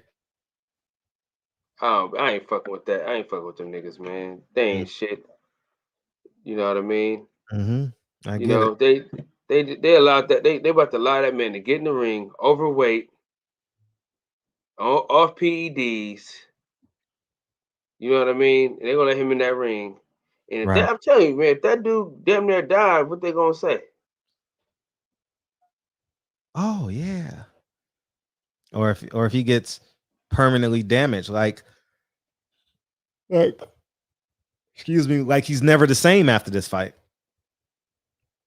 You know what I mean? Like he'll never be the same. Like that's Listen. The way he ran through Burchell, I don't believe shit he said. I'm with you on that. I'm with you on that. The way he ran through Burchell, I ain't fucking with him. I ain't fucking with that. I ain't no fucking way. Because Adams, he hurt Adams barely. And then the nigga that's been taking all the punches to the damn mouth just knocked all the way out. He sleep. I don't believe that shit, man. I don't know, man. You know, I was already shaky on. Remember, I said him and Burchell were both bums, but I think I like the stronger bum better. Remember I told you that? And he ended up winning. I said, oh shit. But now that shit tainted, man. I think he cheated. There's no fucking way he put that nigga to sleep like he did, man. Right. Going up in weight. Nah. What's up, Champion Heart? Yeah, man, you hit the nail on the head. He knocked him out cold. Left hook. Bro, the first round when he got him. Remember the first knockdown? Yeah, he was sleepwalking for like 3 rounds. Yeah, he was on Bambi for a long time. Yeah, you're right. No, I don't trust them niggas over there. And like you said, man, Caleb Plant can't complain or have any. You took the money. You taking the money. That's 10 million though, brother. That's 10 million though. So I got to concur. I got to agree with him on that. take my chances for that 10 million. Hell, cause I'm trying to get punched out for less than that by Keith Thurman. I'm trying to get that at least 350. That's like my settlement. That's like the least I'll take. It's 350,000. You playing it out in your head like it's gonna happen. It's gonna happen, man. It's gonna happen. I'm with you. I'm gonna see to it. We just need DJ to keep his nose out of my fucking business. What's up, DJ? All I need him to do is pick me up off the floor. Don't jump in. Don't do nothing else. Just pick me up off the floor and yell and say, "Keith Thurman! Keith Thurman just hit him!" You know what I'm saying? Just yell, make a big scene. Right. That way everybody can hold Keith Thurman back and hold him accountable for knocking me the fuck out. You know what I'm saying? I got this shit down, Fred. There's a play that's been ran already, man. I'm telling you, I got this shit down. A celebrity hit me, nigga. I'm now getting my money. Fuck you. Niggas talk about I was on another platform. They was like, oh man, that's some sucker shit. Yeah, okay. I'm gonna be a sucker with 350,000 in my pocket, nigga. Right. Take out the lawyer fees. See, I'm saying this is with the lawyer fees in taxes. I want 350,000 after the taxes and lawyer fees. I want 350,000 in my pocket. You know what I'm saying? That however we got to get to that. Y'all niggas say me now. You know what I'm saying? You can't buy a house out here anyway, though. You gonna have to go somewhere else. I'm pretty sure you wouldn't mind taking a call since it's the Kyle show. What's up, 831? Hey, how's it going there? Hey, how you what's doing, up, man? We good, man. What you got? I just wanted to comment on. I wanted to ask a question about the brother Rizza Islam. Yes. Because I didn't hear anything. I didn't hear what you said about him. Is he's not having issues like Polight? No, definitely not. Definitely not. Okay, I didn't think so. No, he's not on that. But I'll put the link in the chat. Okay. So you can read the article. Okay. I'll look that up. But one of the things, I think we're shooting a lot of blanks tonight. I mean, in regards to a lot of the comments. And I think a lot of what people are going through now is because the COVID protocols, and a lot of people are not at work anymore. They're kind of isolated in their homes. So the sense of social responsibility has kind of been drawn back to individualized thinking. And I think that's very dangerous for people who are marginalized in society. I disagree with living life without a sense of social responsibility. You know, philosophically, you can look at what Dr. King, I believe he said that injustice anywhere will eventually lead to injustice everywhere. And in order for ethnicities to survive, you know, in this race-based society we have, and really it's the whole world. You know, there has to be group activity. Racism is a team sport. I mean, really, it's able to be maintained. Systemic racism oppression is able to be maintained through collective effort. There's no way that can be done without consistent collective effort that's perpetual in nature. So if you don't have that, you don't have systemic racism. And so the people who are being oppressed are on the bottom of the system. There's no way to overcome it individually. I mean, you can navigate it, but you're not going to overcome it individually. It takes group effort. And I think group collective effort, economics, and so forth. So I think a lot of ethnicities see that. That's why every, you know, major city you go into, there's a Chinatown, you know, there's a place where, you know, the European Jew has, you know, there's different places where ethnicities kind of build their own community that they can circulate the dollar through. The only ethnicity that seems to not think that that's necessary and act as individuals and continue to be destroyed and stepped on by everyone else is Black folks. So that particular philosophy of just being, you know, all about you, make sure that you're okay, and, you know, smoke your cigar and dip your Hennessy and all that is going to lead to the extermination of our race in this country and all over the world. We don't start practicing group economics and group thought like everyone else is, because they're not surviving by individuals. They're surviving this by a collective effort. We don't catch on to that, we won't be around in the next millennium or the next century. So I think at the end of the day, definitely probably won't be around the next century, but definitely not in the next millennium. So you know, I just think that we just need to not lose faith, because I think I've heard a lot of people say, hey, just worry about your own thing, do your own thing. And I think this whole lack of social interaction that's been brought about due to the COVID protocols is making people think more as individuals. And I think that's okay for groups in society that already have their little economic niche cut out in this society. But for Black people who don't have that, operating as individuals is not going to work. It's not. You'll get systematically annihilated, exterminated under the system of white supremacy and racial oppression. So that's what I got. How important do you think white supremacy is? Because I don't really subscribe to white supremacy, because I don't think it's supreme at all. I think it's a bunch of insecure mark ass niggas that try to parade around their race to look good. I don't think they bout shit.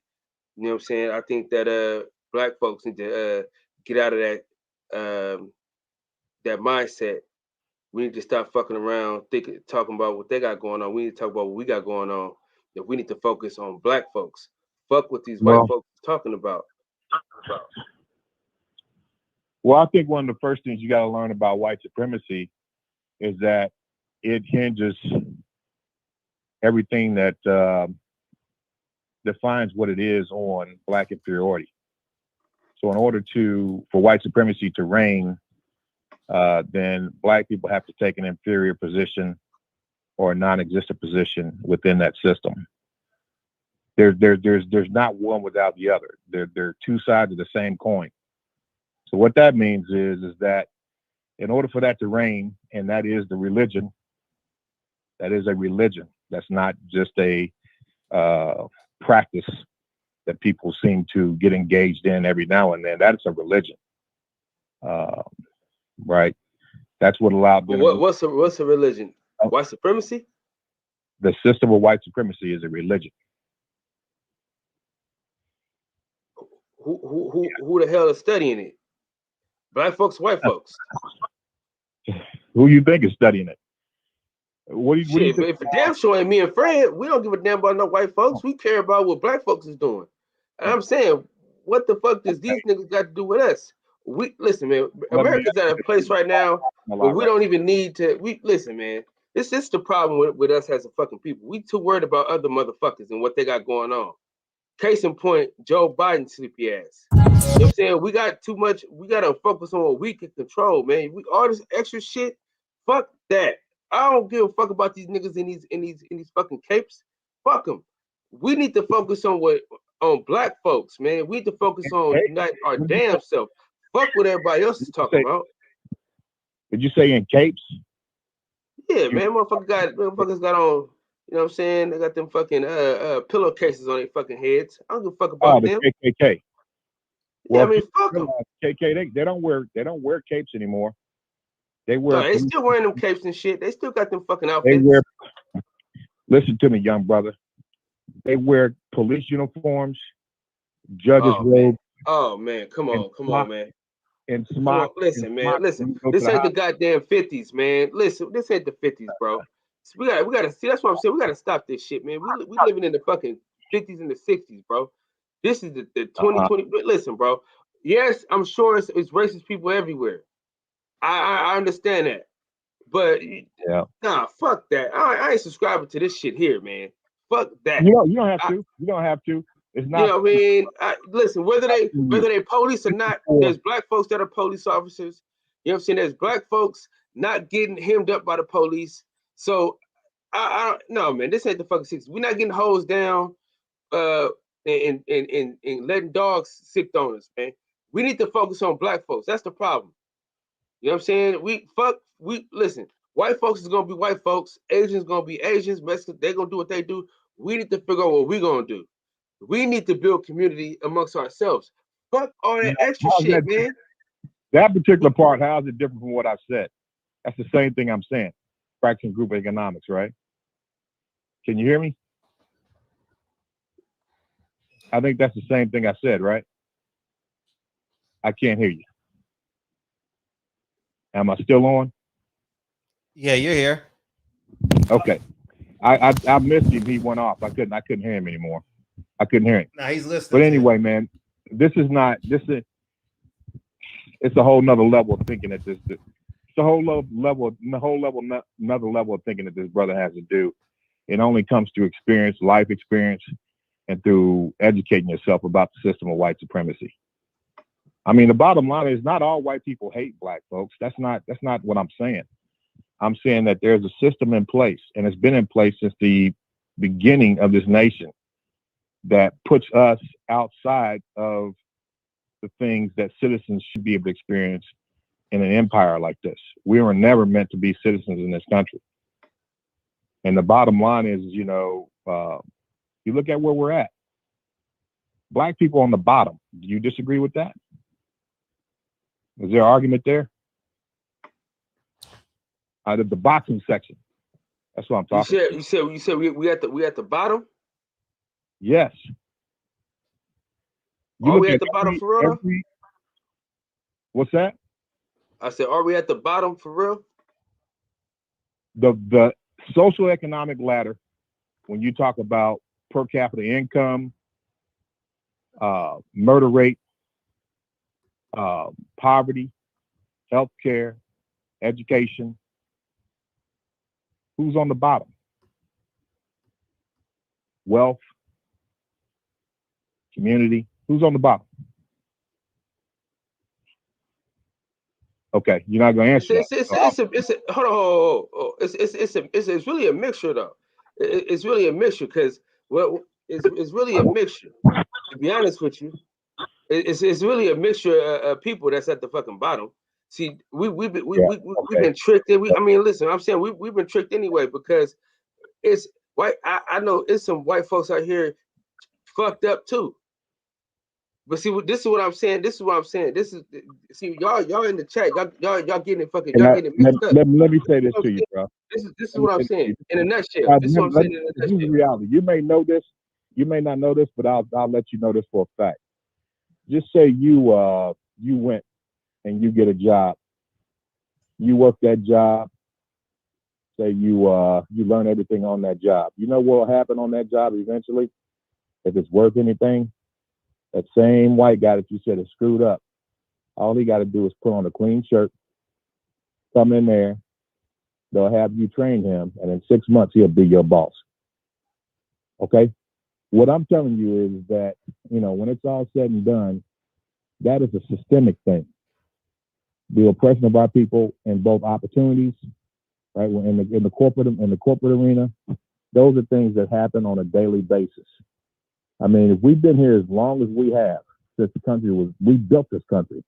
This country was built off of slave labor, and we're still on the bottom. And what I'm trying to say is that that is a systemic thing. We cannot operate as individuals. We have to operate as a collective.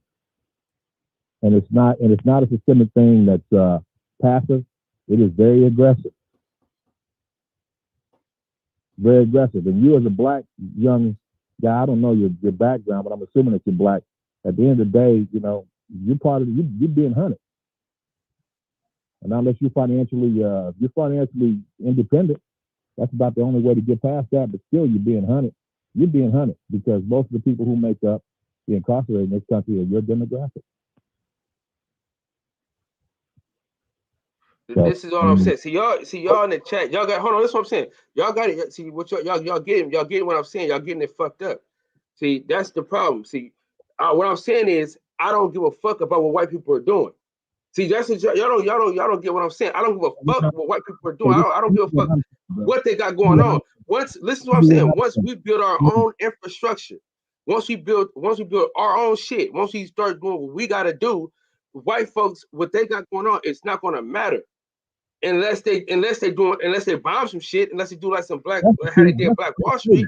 But what I'm saying is, if black folks, if we stop giving a fuck about what these white folks got going on and start focusing on what black folks got going on, like for instance, if we just start supporting black-owned business and say fuck the white businesses that we keep going after chasing down, you know what I'm saying, the Gucci belts and shit like that, and we go find a black guy that's making belts, and we all support that guy, then that's where the change comes.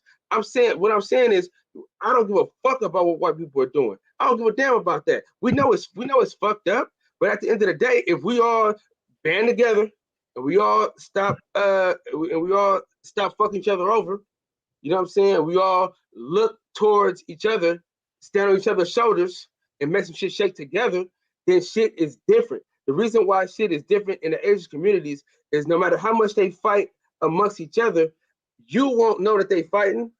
I ain't gonna know they fighting. White folks ain't gonna know they fighting. The only people that's gonna know they fighting is them amongst each other because they're not gonna let that shit out. Black folks, we gotta go run to the white guy. We gotta tell him, oh, how much we love him, and how much we think he give. I don't give a fuck about what he doing. Once we give a damn about what we doing and we focus on each other, fuck what these white people talking about, man. Because at the end of the day, no matter who you are or what you are, you're gonna be oppressed. But once you come together and we stop worrying about the white folks and what they got going on, we start focusing on what black people have to do. But bro, we special. And once we understand how special we are, we start gravitating towards each other and stop fucking each other over, or stop always looking for a handout or like a hookup and shit like that, we'll get some fucking where. You know what I'm saying? So that white supremacy shit, ain't nothing supreme about it. What I'm saying is, I you on that. We the supreme one. See, the thing is, we're not living in our purpose though. That's our problem as black folks. We ain't lived in our purpose in a long time. You know what I'm saying? We ain't lived in our purpose in a long time. See, once we live in our fucking purpose, then what they got going on ain't gonna matter. See, we out of fucking order. See, because once we come together and stop fucking around, then that way we could change shit around us. See, think about this, right? When niggas was selling drugs in the hood, right? We were selling drugs, niggas had houses, niggas had it all, right? Niggas stayed in the hood. But then, you know, you get the athletes, you know what I'm saying, you get the athletes and stuff like that, they move out the hood, never come back. They come back to visit, and that's it. If these same people stayed in the hood and built the hood up and gave a young man something to look forward to, because you know back in the 60s you couldn't go live in a white neighborhood. You had to stay with the black folks. So that gave kids that I could see you every day, I could touch him. Oh shit, that's him. He in the NBA. Oh shit, I could do this shit right here. That's what I'm saying. We gotta walk in our purpose, man. We too worried about what these white folks got going on, man.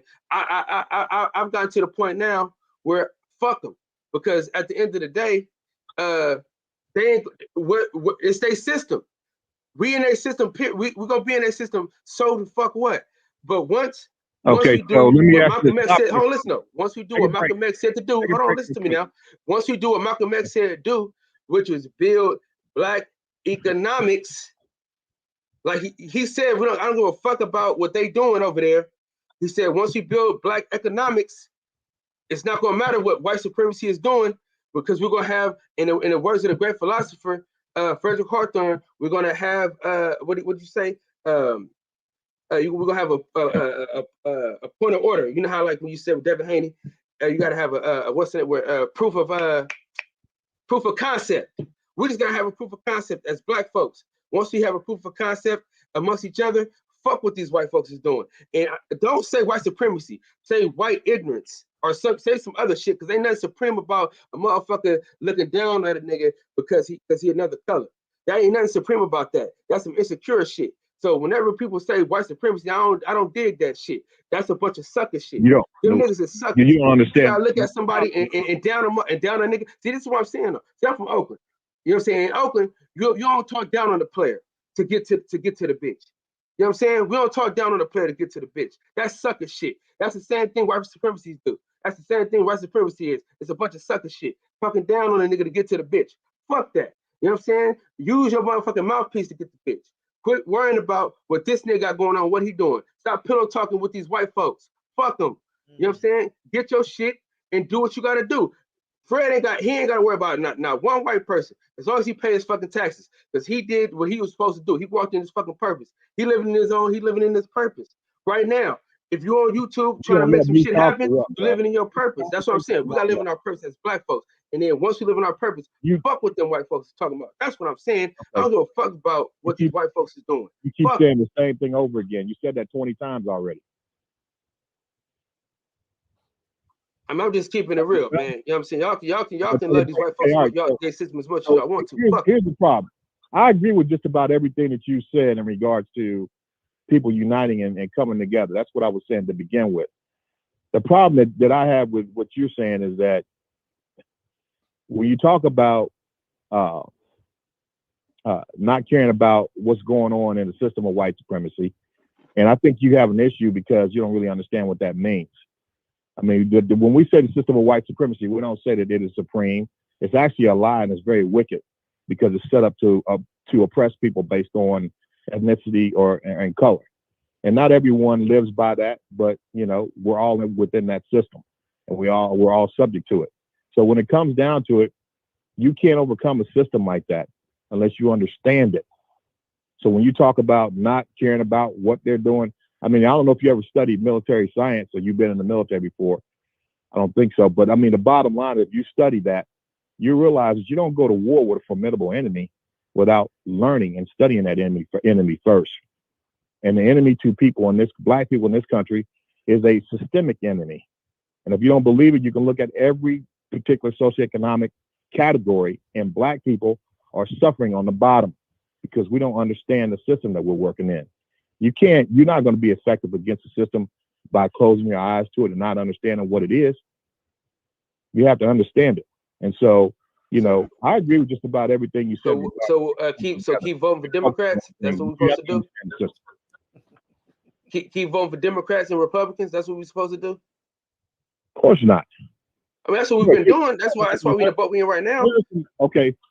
So Harrison the black father was. Hey, listen, hold on. The black father was kicked out because of Democrats. It wasn't like that was the shit. Black fathers couldn't be in a home. Once they started shutting down the warehouses and shit like that, them jobs and shit like that. And then the white man came to save the black woman. You know what I'm saying? And shit like that. That's what happened. That's what happened to us. The government assistance is what fucked us over. Biden ran on the fact that they were saying they're going to deal with the problems of systemic racism, right? And they're going to start with police reform. They ran on that. All right. Just a few months after they were elected, both of them got on international television and said there's no such that America's not racist.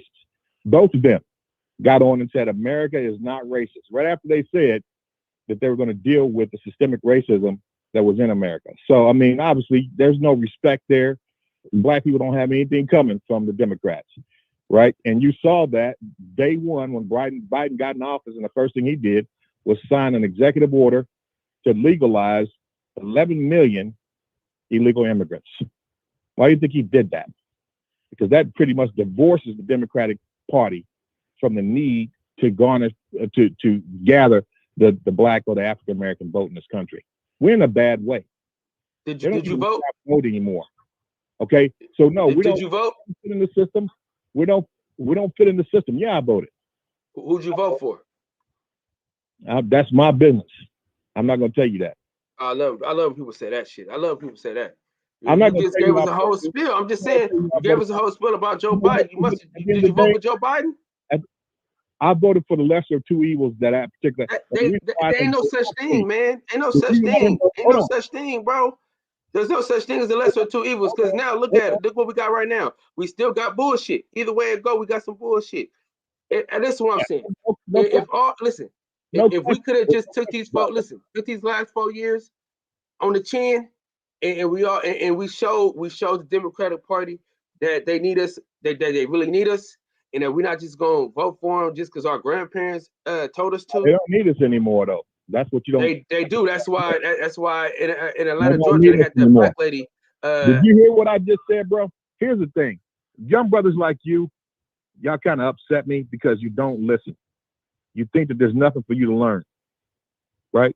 You think there's nothing for you to learn. I mean, the bottom line is sometimes you need to just be quiet, shut your mouth, and get the information, bro, because you don't know everything.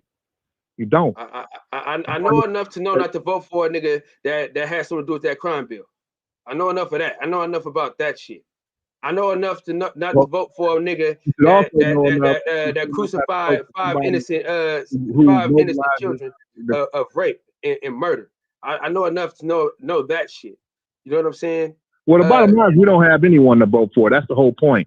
And the point is, you just voted for somebody. You just voted for somebody though. How tomorrow you ain't got nobody to vote for, but you just voted for somebody. Right now, we don't. I mean, they've already shown. Democratic Party, I think, has shown black people once and for all that they're not for us. They've shown us that plenty of times, but it's just a smack in the face that Biden and Harris would get on and campaign under the premise that they were going to deal with the system of white supremacy and start with police reform. And then within days, it wasn't even a couple of months, they got on international television and said America's not racist. And they haven't done a damn thing about it. The George Floyd, that law, that's not been passed. The lynching law has went before Congress over 200 times to make lynching of black people a federal crime, over 200 times since the inception of this country, and it still hasn't been passed. Right? Hey, I'm not gonna lie to you, brother. I'm trolling. I've been trolling this whole time, man. I'm sorry. I done had a straight face this whole time, man. I'm trolling you, bro. Don't take me serious. What do you mean trolling? What do you mean trolling? I'm sorry. My apologies, sir. What do you mean trolling? I'm sorry, man. Forgive me, man. I've been trolling you the whole time. My bad, man.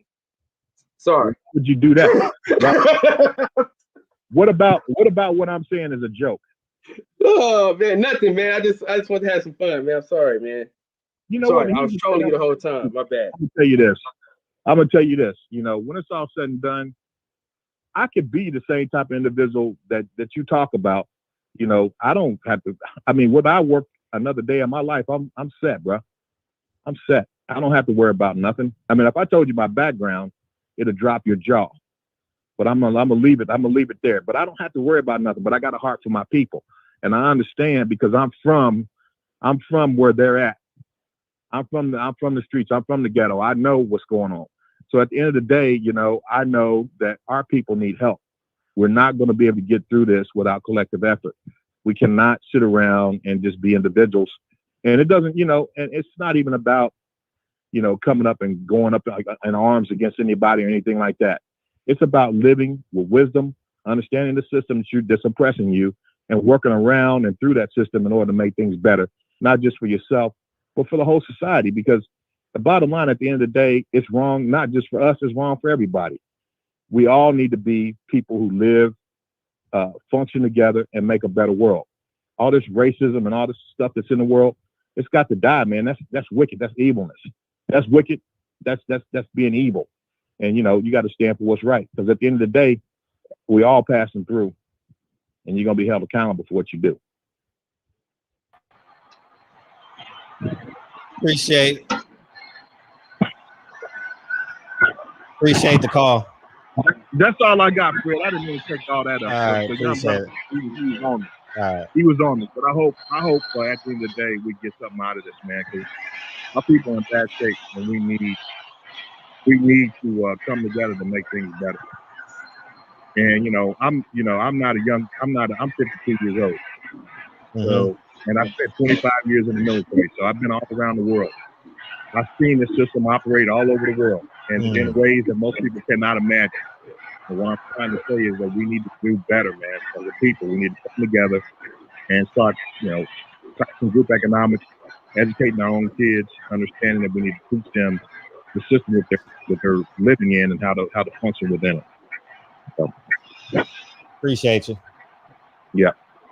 Let me get to the super chat. Kyle, can't act like you ain't one traffic stop away from being a hashtag. There are still racist police in place. White supremacy is the system itself. Go ahead.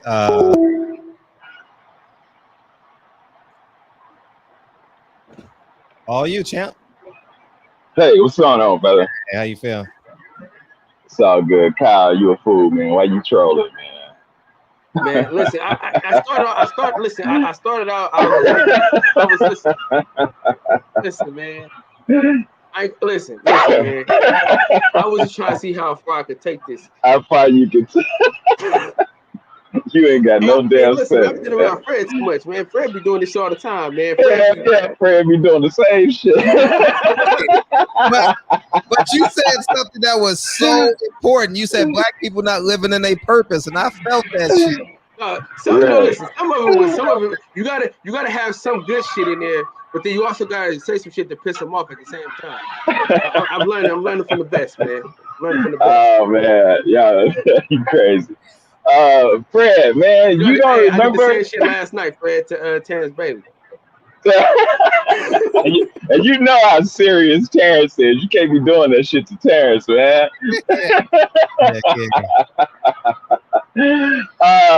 Fred, you must don't remember the conversation we had after you had Rizza on. I don't remember. No, you know what? Someone told me. I remember. Was it you or was it somebody else? Yeah, it was me. Man, and I was telling you, I said I said this dude is connected with Scientology. I said he answered some questions, but there's a lot of questions he didn't answer that I'm still uncomfortable with. You know what I'm saying? And I had watched some information that what's the brother Young Pharaoh had put out, and that same article that you posted, I had read all of that because Young Pharaoh had put that out. Wow. Because at one time they were going back and forth. And Young Pharaoh was kind of like, where did you come from? He says, you said, man, you a Scientologist. All of a sudden you Nation of Islam now. And he had brought up the fact that, he was getting away from the Scientology because of the lawsuit that was on him and his mother, for the stuff that they were doing. I didn't know it when he was on the show. Right. I mean, if I would have known he was on if it was him on the show, I would have took the interview completely a different place. I just didn't know. Right. And that's why now I'm very interested in this case now. You know what I mean? Yeah. You know what I mean? Just for that. Yeah. For those who don't know, man, Scientology was started by a dude who was a science fiction novelist. He couldn't sell books, so he decided to start a religion. And that's what Scientology is. A lot of people, think he was a director or something like that. No, he wrote science fiction novels, and he couldn't sell any books. So he started this religion, and he's got, you know, stars and, you know, famous people that are in this stuff. Yeah. You know, Tom Cruise is one of them. Yeah, and that black Woody guy, all that black. Allen weird ass is one too. Yeah, yeah. Because you know, I was when I was doing personal security for him at this movie shoot, right? And he had this weird white dude. It's probably the same dude. Weird white dude, man, talking about like this crazy shit. And I didn't know too much about Woody Allen, right? So I was telling my mom, like, Mom, man, it's this famous director. I'm personal security for him. And she was like, that weirdo. He slept with his adopted daughter or some shit like that. I said, what? Yeah. Yeah, he's fucking his own adopted daughter. That's crazy. Who slept with their daughter? Yeah, Woody Allen. Oh yeah, he's a sick man. He's a weird ass. Yeah, dude. Yeah, that dude is weird. He weird ass dude. Though, like he a weird ass dude though. Yeah, he weird for real. For real, he weird for real. But what you were saying about Polight and how we protect, you know, these pedophiles and people of that sort of nature.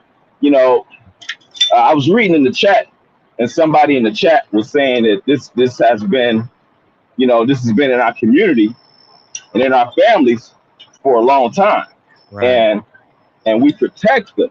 You know, Chris Rock had made a joke about this. It was funny, but he was telling the truth.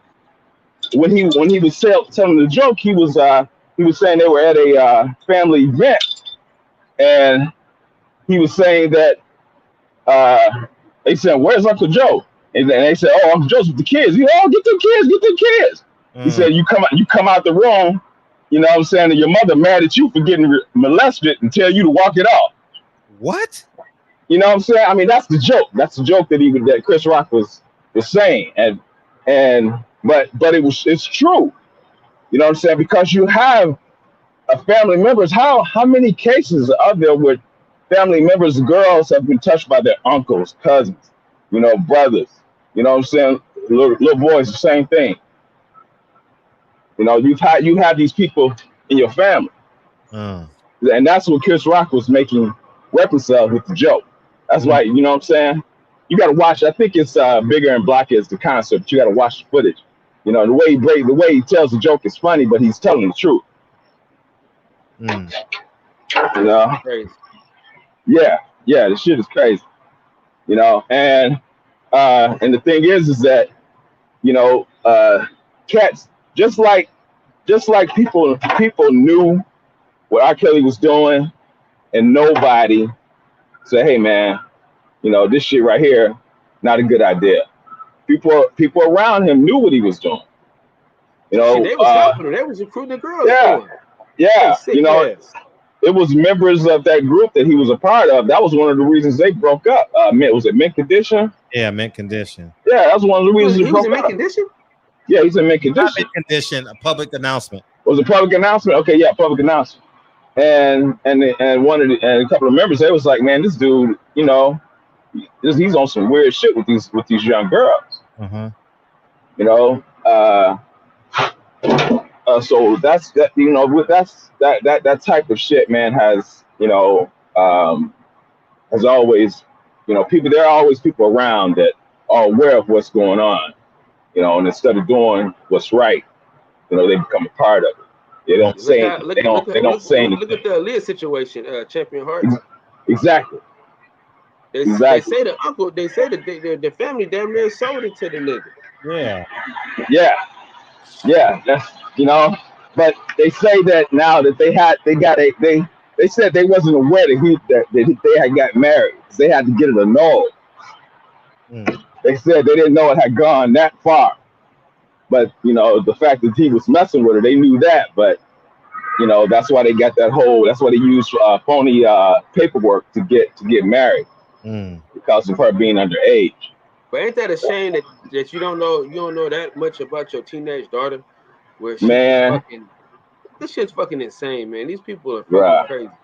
You But allowed your teenage daughter to go with this grown ass man. Yeah, but what happens with a lot of parents, man, and I experienced it with my daughters, and my youngest daughter, her mother, wanted to be her friend, wanted to never tell her no.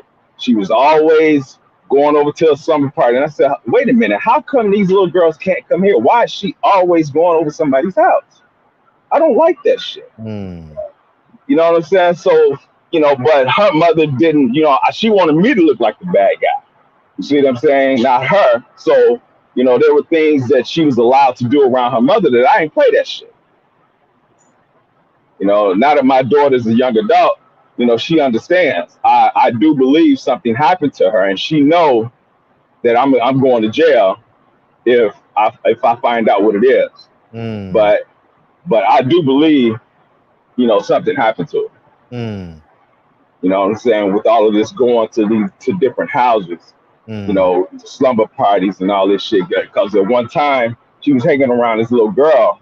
This little girl was 14 years old. She had a piercing in her navel. And I told her mother, I said, why? I could tell this little girl, man, was, she was beyond her the way her mannerism was beyond her age. And I said to her mother, I said, look, she does not need to be hanging with her. I said, that little girl is fucking. I said, she don't need to be hanging around my daughter. And it wasn't until other people, that was a constant battle with her. It wasn't until other people were saying, why is she hanging with that little girl, that brought it to her mother's attention before her mother realized she didn't need to be hanging with this little girl. But it shouldn't have had to go as long as it went. That's my point. That's what I'm saying. When you said when parents are involved in being a part of the shit that's happening, because in my youngest daughter's case, her mother didn't want to be seen. She didn't want to be the bad guys per se. You know what I'm saying? But you have to understand that these are your children. You have to be a parent, not their friend. You know what I'm saying? And of course, your child should be able to talk to you about things. But you have to understand that you are their parent, and you have to be their parent. All right. Parent. That's a fact. Yeah. So, go ahead. What are you about to say? I'm sorry. It's nerve wracking, man. Like, yeah, it is. Shit. Yeah, it is, and and I went through it, man. Shit, I had 2 girls. How many you got? What you got? Like 3 girls, don't you, Kyle? Yep. Man, you gonna get it, man. Shit, man. Yeah, you gonna have to be on them, bro. I'm telling you. Yeah, I ain't gonna play these little games. Like, dude, that's why, like, man, people be letting their kids like watch like the grown YouTube. Man, hell no, man. My kids ain't watching that grown ass YouTube, man. You can watch that kitty YouTube. Yeah, well, now at a certain point, you're gonna have to expose them to certain things because you want to filter it. You know what I'm saying? So there are things that you're gonna have to expose them to instead of letting someone else do it. See what I'm saying? Because somewhere else, well, they're not gonna do it with per se kid gloves. They're just gonna give it to them. Whereas you can filter it better as you expose it to it. You understand what I'm saying? Yeah. And that's what I had to do. With my girls, because her mother, was always the Disney Channel, and I said, look, man, you gotta understand it's the real world out there. The Disney Channel is not reality. There are things that you're gonna have to learn. So as I began to expose her, the way that I filtered it, she's good. But had I let somebody else just give it to her raw, you know what I'm saying? She probably wouldn't be the way she is now. And Fred knows her. He's met her, a few times.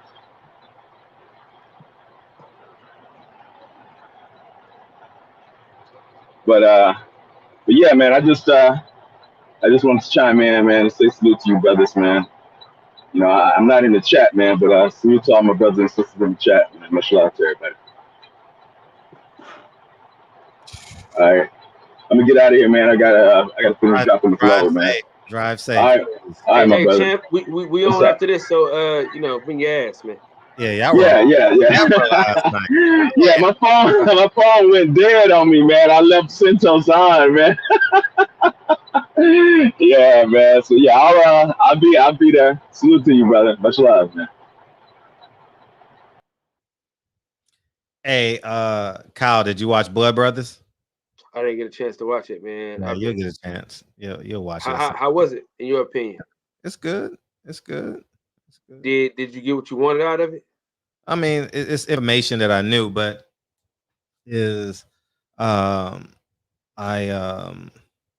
they got to the point, they ended it on the point that I wanted them to talk about. And that's the inner thoughts of Muhammad Ali when he realized that he was betrayed by the Nation of Islam. There's a conversation that he had with his kids, with Hannah, and I thought that they would talk about that in this. Oh, they didn't talk about they No, they just used the quote by him. They just used the quote by him when it said that one of his biggest regrets was that he didn't listen to Malcolm X. That's one of his biggest regrets. So. What's up, man? What is going on, Mr. Hawthorne and gentlemen? How you feeling? I'm a little under the weather today, but thank you for asking. I appreciate that. Mr. Kyle was right, though. I mean, we're talking about voting for the same bird, left wing or right wing, white meat or dark meat. It's all the same evil empire that's been doing this to the family for thousands of years. And we're in the Great Deception. You guys were bringing up Scientology. Man, what a conversation that is. The Scientology thing is nothing new, guys. They're teaching us evolution since the 1800s by these same priests that couldn't get a book deal, just like the gentleman was explaining. So there's nothing new under the sun. Yeah, Scientology is a big cult. Well, what about the fact that thousands? You can't even leave. What about the fact that people still believe in evolution in the family? I mean, I argue with people, not necessarily what's his name, young Pharaoh, but there are guys out there that still push the evolution that are supposedly pushing truth. So. Yeah, I mean yeah, man. Yeah, religion. People have it's sad that we live in a country where people say, I want to say how I feel. I want this. But then when it's not back and forth on things that mean the most to you.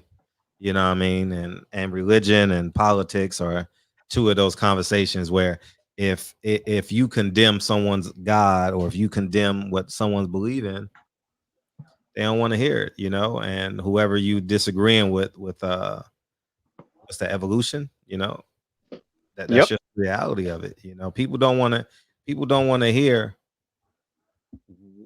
what they've believed for years could possibly be wrong, Right. If they just looked into the origins, they would know, but nobody researches their own belief system. They invented this religion of evolution way before Darwin to justify the slave trade. They were saying these people were less human, so it's okay to enslave them.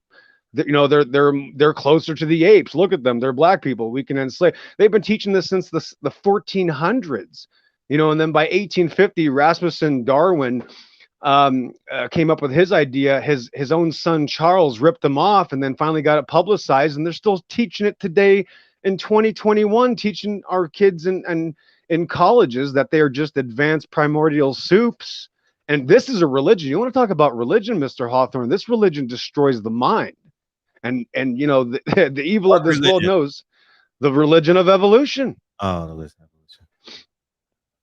It was invented by priests pretending to be Christians. They always got to use the Bible, to justify their perverted ways of thinking. And it was a man by the name of Charles Lyell and another guy by the name of James Hutton that came up with these uniformitarianistic principles. They even admitted when they were writing it that this was going to free the people of Moses.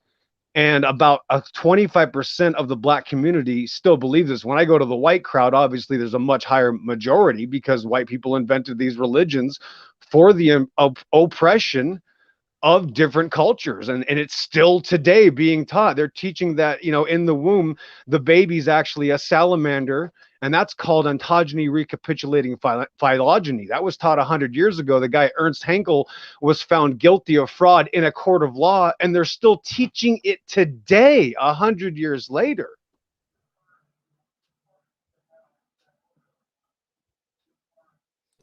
So where did we come from? We came from the Alpha and Omega, the beginning and the end, Mr. Hawthorne. And what's the Alpha? Well, that would be God Almighty, the creator of the heavens and the earth. I guess the next question is, why am I religious? And then I would, of course, say I'm not religious, right? I'm just asking. I'm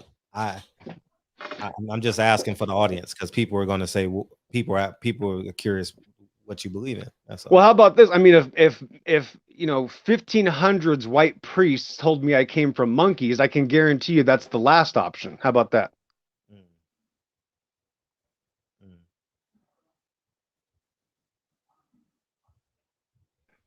You know, some guy went to an island, Mr. Hawthorne, and saw finches with different sized beaks, and he said, "Oh, I think all of these came from a common ancestor." Yeah, Chuck, they were all birds.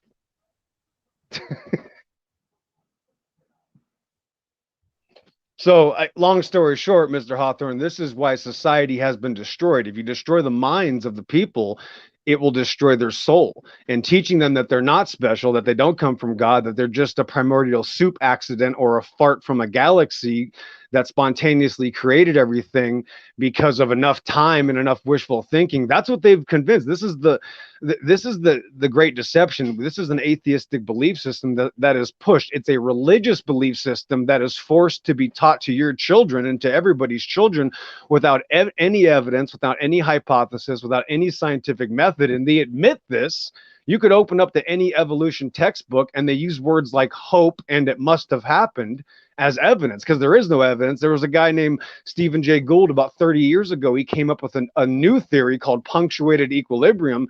And this Stephen Jay Gould person did this because he admitted there's no evidence for evolution. So a crocodile must have given birth to an egg and a chicken came out, because they've never had evidence. And again, the necessity for this belief system was to enslave people. That's how they could justify to the masses that some people were more advanced, the white people, and of course darker skinned races, which they called, even in Darwin's book it says the favored races.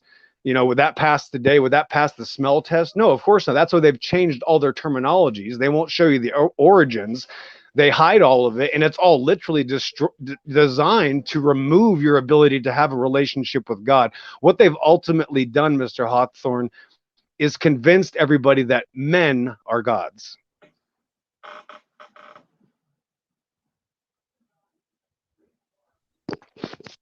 The point is, everybody sits back and sees Scientology and goes, well, that's an obvious scam, but nobody realizes that actually the really big scam is the one that the population is falling for. And it's just as much Scientology. TB said he wanted to get in with this guy. Who? TB, Terrence Bailey. Oh, okay. 1 second. I got to get the super chats. Yeah. So the screen can be clear. Marky Dan, I get pissed just thinking about R. Kelly. That man got too much talent to be sitting in prison. Also, he could be with a girl. He could be with the girl he can't take to a bar. That's disgusting. He's flat out disgusting. Disgusting. You got a question. Champion Heart. Fred, ask this gentleman, does he believe that black women is the mother of civilization? Very interesting question. Actually, there is a lot of truth behind that. Many years ago, after they were deciphering the genetic code, which they still haven't figured out. So don't let anybody tell you that they figured out how DNA works. They have no idea. But what the discovery was called mitochondrial Eve, and it showed basically that we came from a woman about 6,000 years ago, and she was black or had all the genetic information. So yes, black women still hold more genetic information than any culture or any group of ethnicity.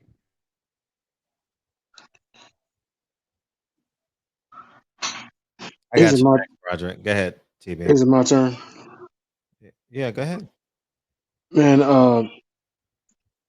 I'm sitting here listening to this brother, man. Look, first of all, man, I'm listening to you.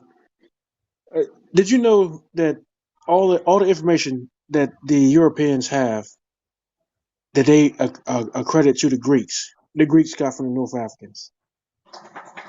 The North Africans gave the Greeks all their information. The Greeks studied from the North Africans. They came to North Africa to get their information, and they accredit the North Africans for their information. Dark skinned North Africans for all their information.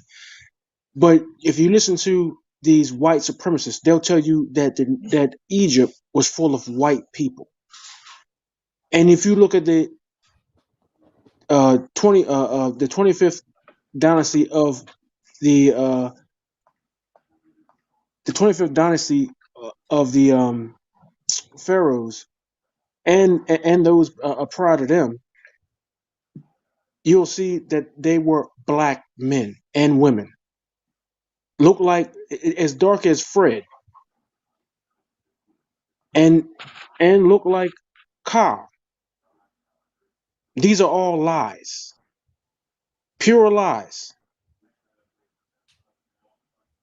And anybody that would try to say anything different, I mean, that's coonery and buffoonery.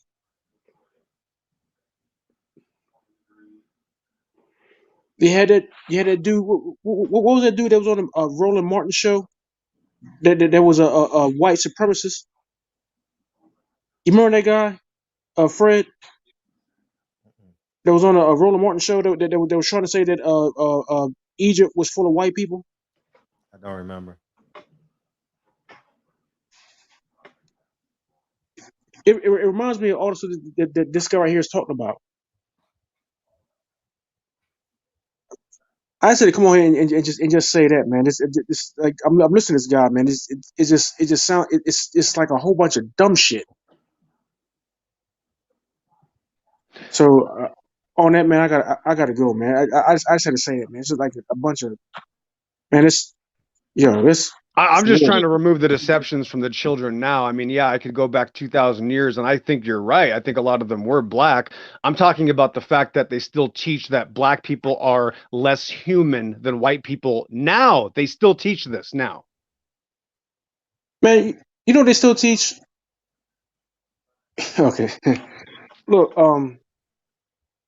you know what we need to do, man. All of us need to get out here and actually start educating these kids. All of us need to get out here and get yourself educate each other, educate ourselves, get off we need to educate ourselves and obviously to get some 501c3s and start educating these kids and get out here and start doing the work.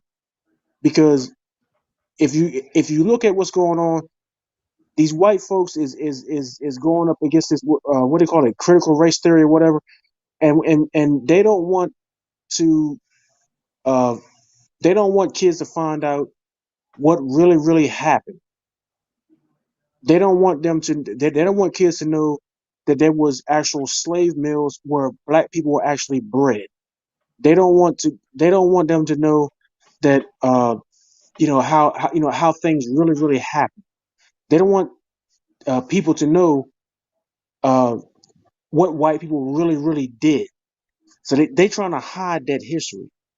So what we need to do is we need to uh, have all that stuff, gain all that knowledge, and we need to establish organizations, and we need to uh, teach that because these other colleges, the schools aren't going to teach it because you're only going to get that knowledge in the universities. So the best thing is for us to have nonprofits where we teach it, where you ain't got to go to a university to get it. What nonprofits teach it. So that's what we need to do. It needs to be a ground, a grassroots organization where we teach all this stuff. So that's what we need to do. This has to be a grassroots thing where you ain't got to. Terrence, you're right. Well, we ain't got to go ahead and get a bunch of whole bunch of student loans in order to get this knowledge. Get the knowledge and get a 501c3 and then give the knowledge out. Well, yeah, the student loans will just make you dumber. When you pay to get a white piece of paper that says you're smart, you always end up a lot stupid. You know, I mean, I don't know what to tell you, but what they're teaching us isn't reality, Terrence. That's what I'm telling you. We're in the Great Deception. Well, it ain't always a white piece of paper. You can go to an HBCU. Don't mean it's a white piece of paper. Sure, that was just an example, but I'm talking about the fact that there's African cultures that were living in North America that they're hiding. You understand that thousands of years ago, right here in Arizona. I'm from the state of Arizona. They found Egyptian writings in the Grand Canyon, and you can't even traverse 99% of it. There was Africans already over here way before Christopher Columbus. That's what they're hiding from everybody. But we already know that. I mean, right? None of this stuff is new. That's my whole point. None of this stuff is new. Y'all kind of agreeing on the same points, though. I know you guys are agreeing. Y'all guys are not disagreeing. Yeah. We're not disagreeing. Well, what I'm saying is as far as a critical race theory is that we as black folk is that we can set up organizations to teach this information. We ain't got to worry about the school system and white folk acting stupid. We can set up nonprofits and we can teach this stuff. We can teach this stuff. We ain't got to worry about them. We don't. What the hell we need them for? We don't need them. We can set up nonprofits, and we what was that? $1,500 per organization for the lawyer fees. Get and we can teach this stuff ourselves. We don't need them. But the 501c3 still means that you're going to be under some sort of government control. And you under government control, but you under government control, but you can teach that stuff under. You can do it. Don't worry about that. You can do it. You can still do it. There's no restriction saying that you cannot teach that. I think that's what Umar Johnson was trying to do with his school. I think he was trying to teach this type of stuff in his school. All right, man. Hey, look, I'm out. All right, peace. All right, peace. What's up, Broderick? Hey, what's up, Brad? I'm doing right. I just wanted to cover a couple different topics. Yeah. Not what the XO of RO is covering. So, I wanted to talk about the Rizza case. Okay. Okay. Hold up. Let me exit him. XO. You gentlemen have a good night. Thank you very much, Mr. Hawthorne. Appreciate you. Great information, man. Great information, my man. Thank you. Oh, damn. Go ahead. Sorry. Oh, he's gone. Go ahead, Broderick. All right. So what I found interesting about the Rizza case, yes, please. Take your time. Was that in that article you sent? I actually read that a couple of weeks ago. What's interesting is that it's not being covered by the LA Times. And you would think that someone of Rizza's profile would be covered by the local newspaper. And that article was written in, I think, 2019, maybe 2020. But there's been no case update since. Now, like we can look it up. If you look up the case number and the name, you can run a search through the LA Superior Court database. But there's been no update on the status of the case after the preliminary hearing, and he should have had a trial by now because they're having trials in person in LA County right now. So I'm surprised that the case hasn't already gone to trial. October 22nd, he has a trial date. Okay. Yeah, October 22nd. And what was interesting about the article is that they try to use the sovereign. Yeah, that was funny to me, dog. That was Have you ever been in court when someone tries to use that? No, I've never been in court, but the reason why I was like that made my eyes pop because I remember Rap 4, what's his name? Hey, what was his name? Kyle? Rap 4? He used to come in here, Rap Tay. Oh, you talk hold on. You talking What's about his name? real rap. Real rap. You remember we had the conversation. We're a sovereign country, and people were calling in, and then him and Reds got into it. Then you and him got into it. Yeah, I was like, man, I might come on, man. Yeah. All right, but go ahead. But you're the expert, so it's all you. Well, it's always funny, but because I've been in court, like when I used to do criminal cases, where the defendants would make that argument, and they'd start off, and you're like, man, he's dropping some jewels. And then they get into the nonsense, and then you're just sitting in court 30 minutes because they're almost always self-represented, and it's just a headache. But anyway, I thought that was hilarious when I read that, especially given the fact that they have gotten millions from Medi-Cal in a 2 or 3 year period. So it's not as if they don't have the money to hire a competent legal representation. The second thing I wanted to talk about was the sexual predators. I think that a lot of times you don't know.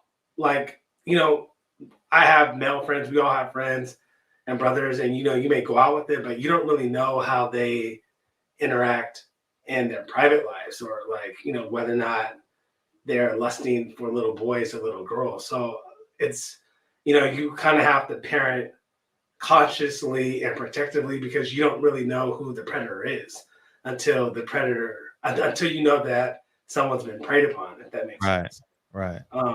And so like when I was growing up, I wasn't able to sleep over at anyone's house. Like not even all of my relatives, very few of my relatives that I was able to stay over their house. And as a kid, I would complain about it, but as an adult, I completely understand it. And I'm probably going to be the same way. But, so I thought that I wanted to share that. I wanted to touch about the NFL, Fred. Yes. I'm interested that you follow the NFL, given your complaints about boxing. I think the NFL treats its players far worse than... It's relative. It's relative to the sport. But I'll let you finish. Sorry. Far worse than how boxers treated. And the NFL, despite being an 85% black league, doesn't have one black owner. It's not even like, at least boxing has a PBC, in my opinion. And so for me, after the whole Kaepernick ordeal, like I've had season tickets for the Niners since 2007. When they moved to Levi's, my seats are like 14 rows up on the shady side of the stadium, off the 20-yard line. So I have really nice seats, but I haven't been back to a game in years. And actually this year I ended up selling my PSL. You still got season tickets? I wasn't going to go back, but whether or not the players do it, like if we can't stand for anything, and football is just really entertainment, and so is boxing, then we're never going to get what we want. And so for me, at least as I said, I'm just like, I can't really mess with the NFL. And like you realize, like whether it's black quarterbacks, black coaches, the black players, the retired players with the CTE, where they're testing, where the black players have a harder time getting the settlement because they're saying the black players were dumb to begin with, essentially, and that the black people are intellectually inferior, and they're getting these arguments off in 2020 and 2021. It's like, I just can't rock with that anymore. And that's way worse than boxing, in my opinion. Do you still got season tickets to the Niners? Well, I'm selling my PSL, so like, which is the personal seat licensing. So this will be the last year. So I'm selling it. Hold something. Okay, yeah, I don't like.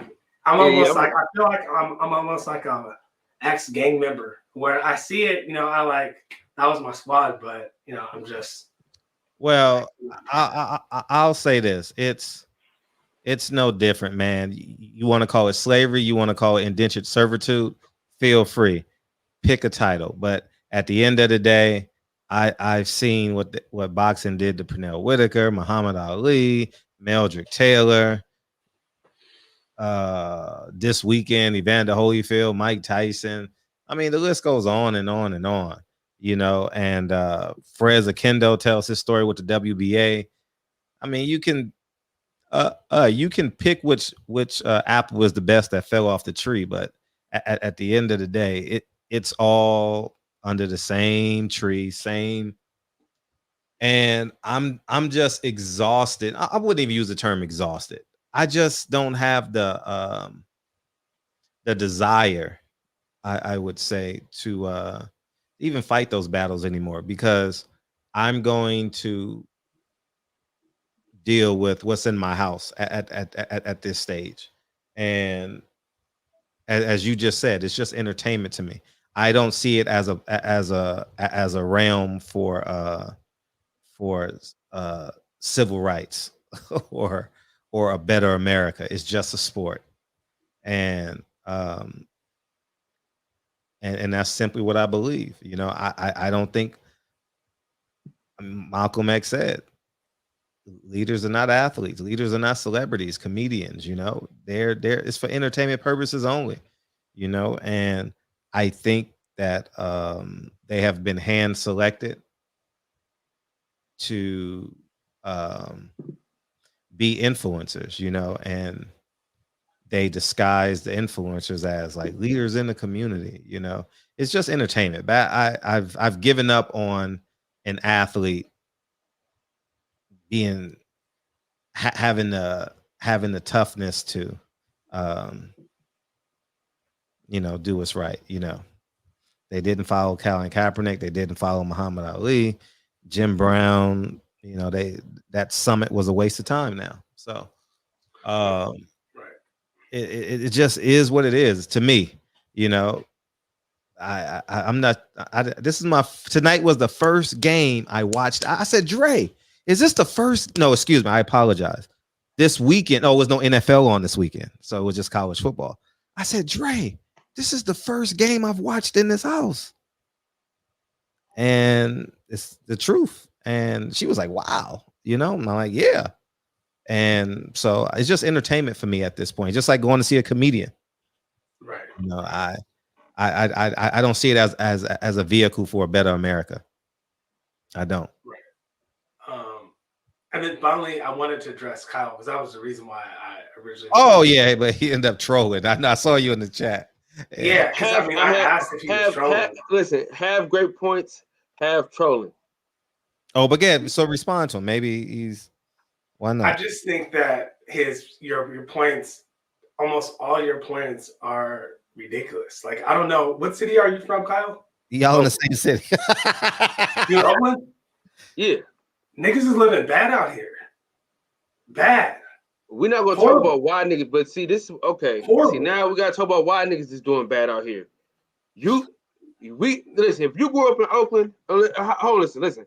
I don't feel bad for if a nigga is on drugs at 30 and younger. I don't feel bad I can't feel bad for you, because my whole life, listen, I'm telling you the truth. When I was younger, I thought when I got older that drugs was gonna be done by now, because we saw what it did to our homeboys, moms, and pops, and these niggas still doing drugs. I can't get behind that. Is that what you're talking about? Or you talking about how high the fucking rent is?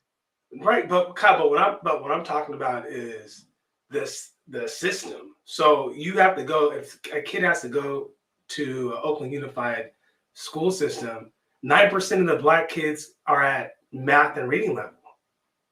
9%. This shit is terrible. Like, when you look at the data is awful, and that's the system. That's not just a small sample size. That's a relatively big sample size, and most of the kids can't read and write at the level.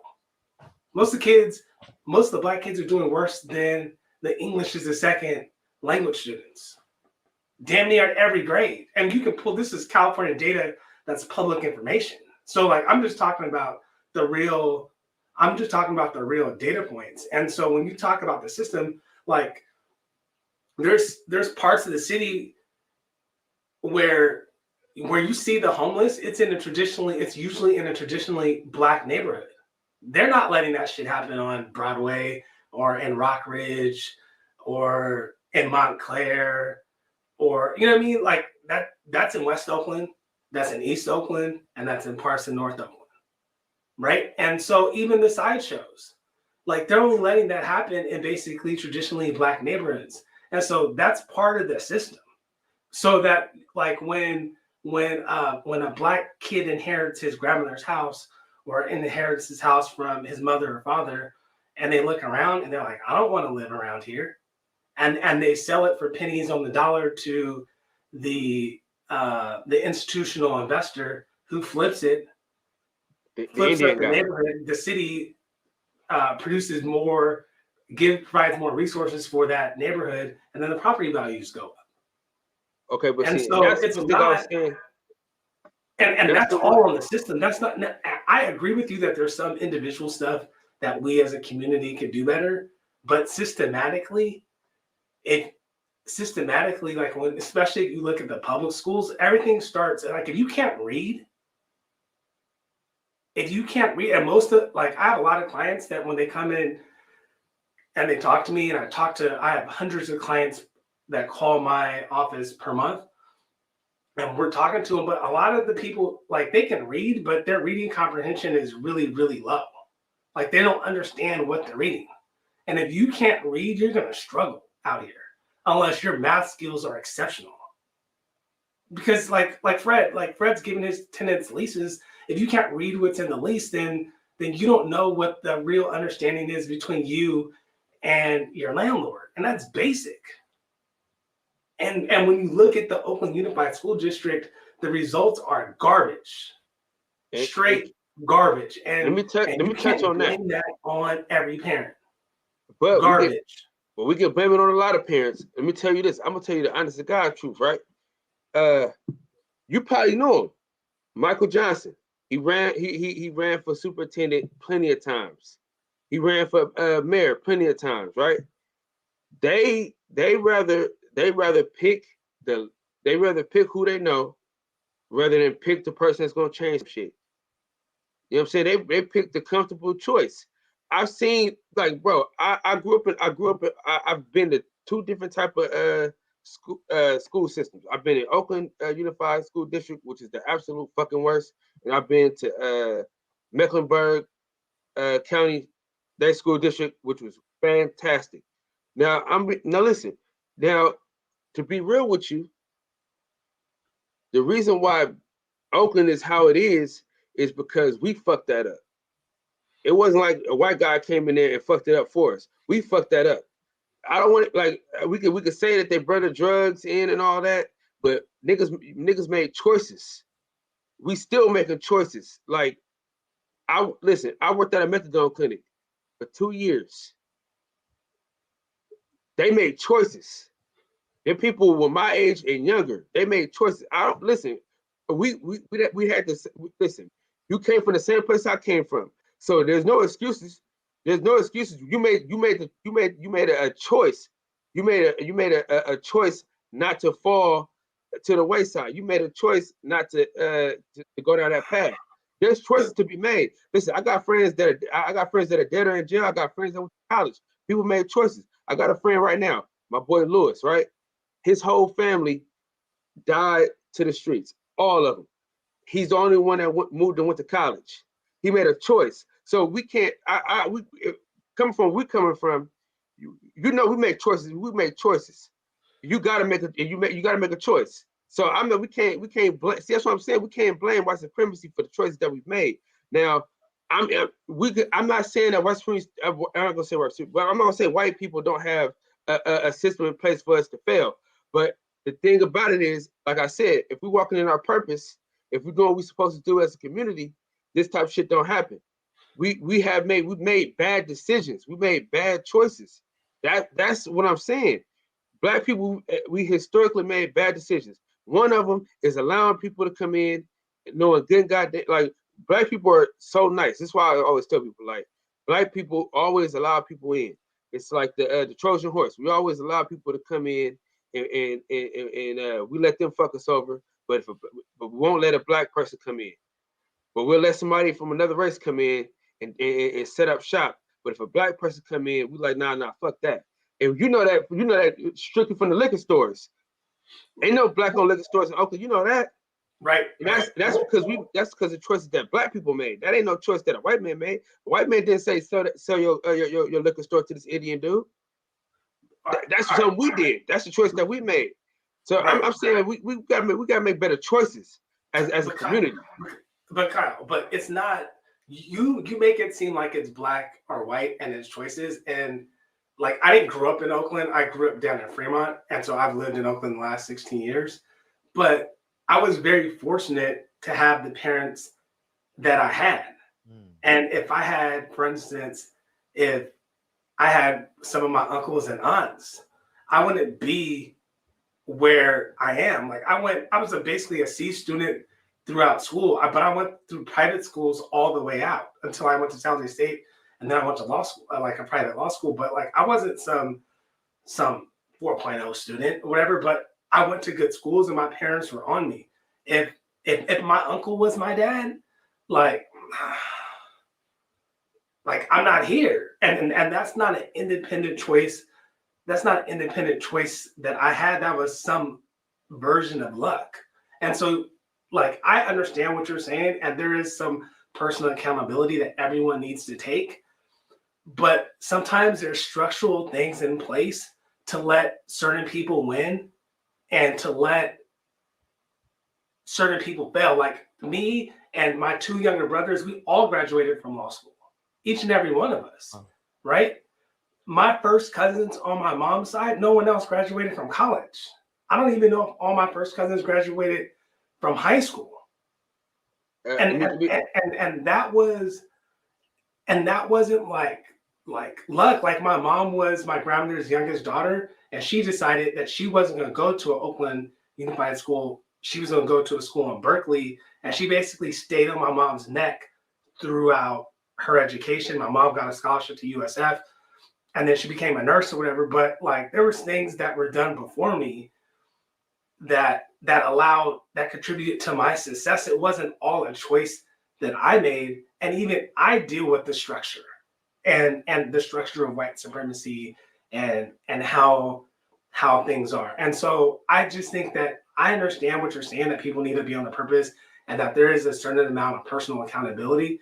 And I get that to an extent.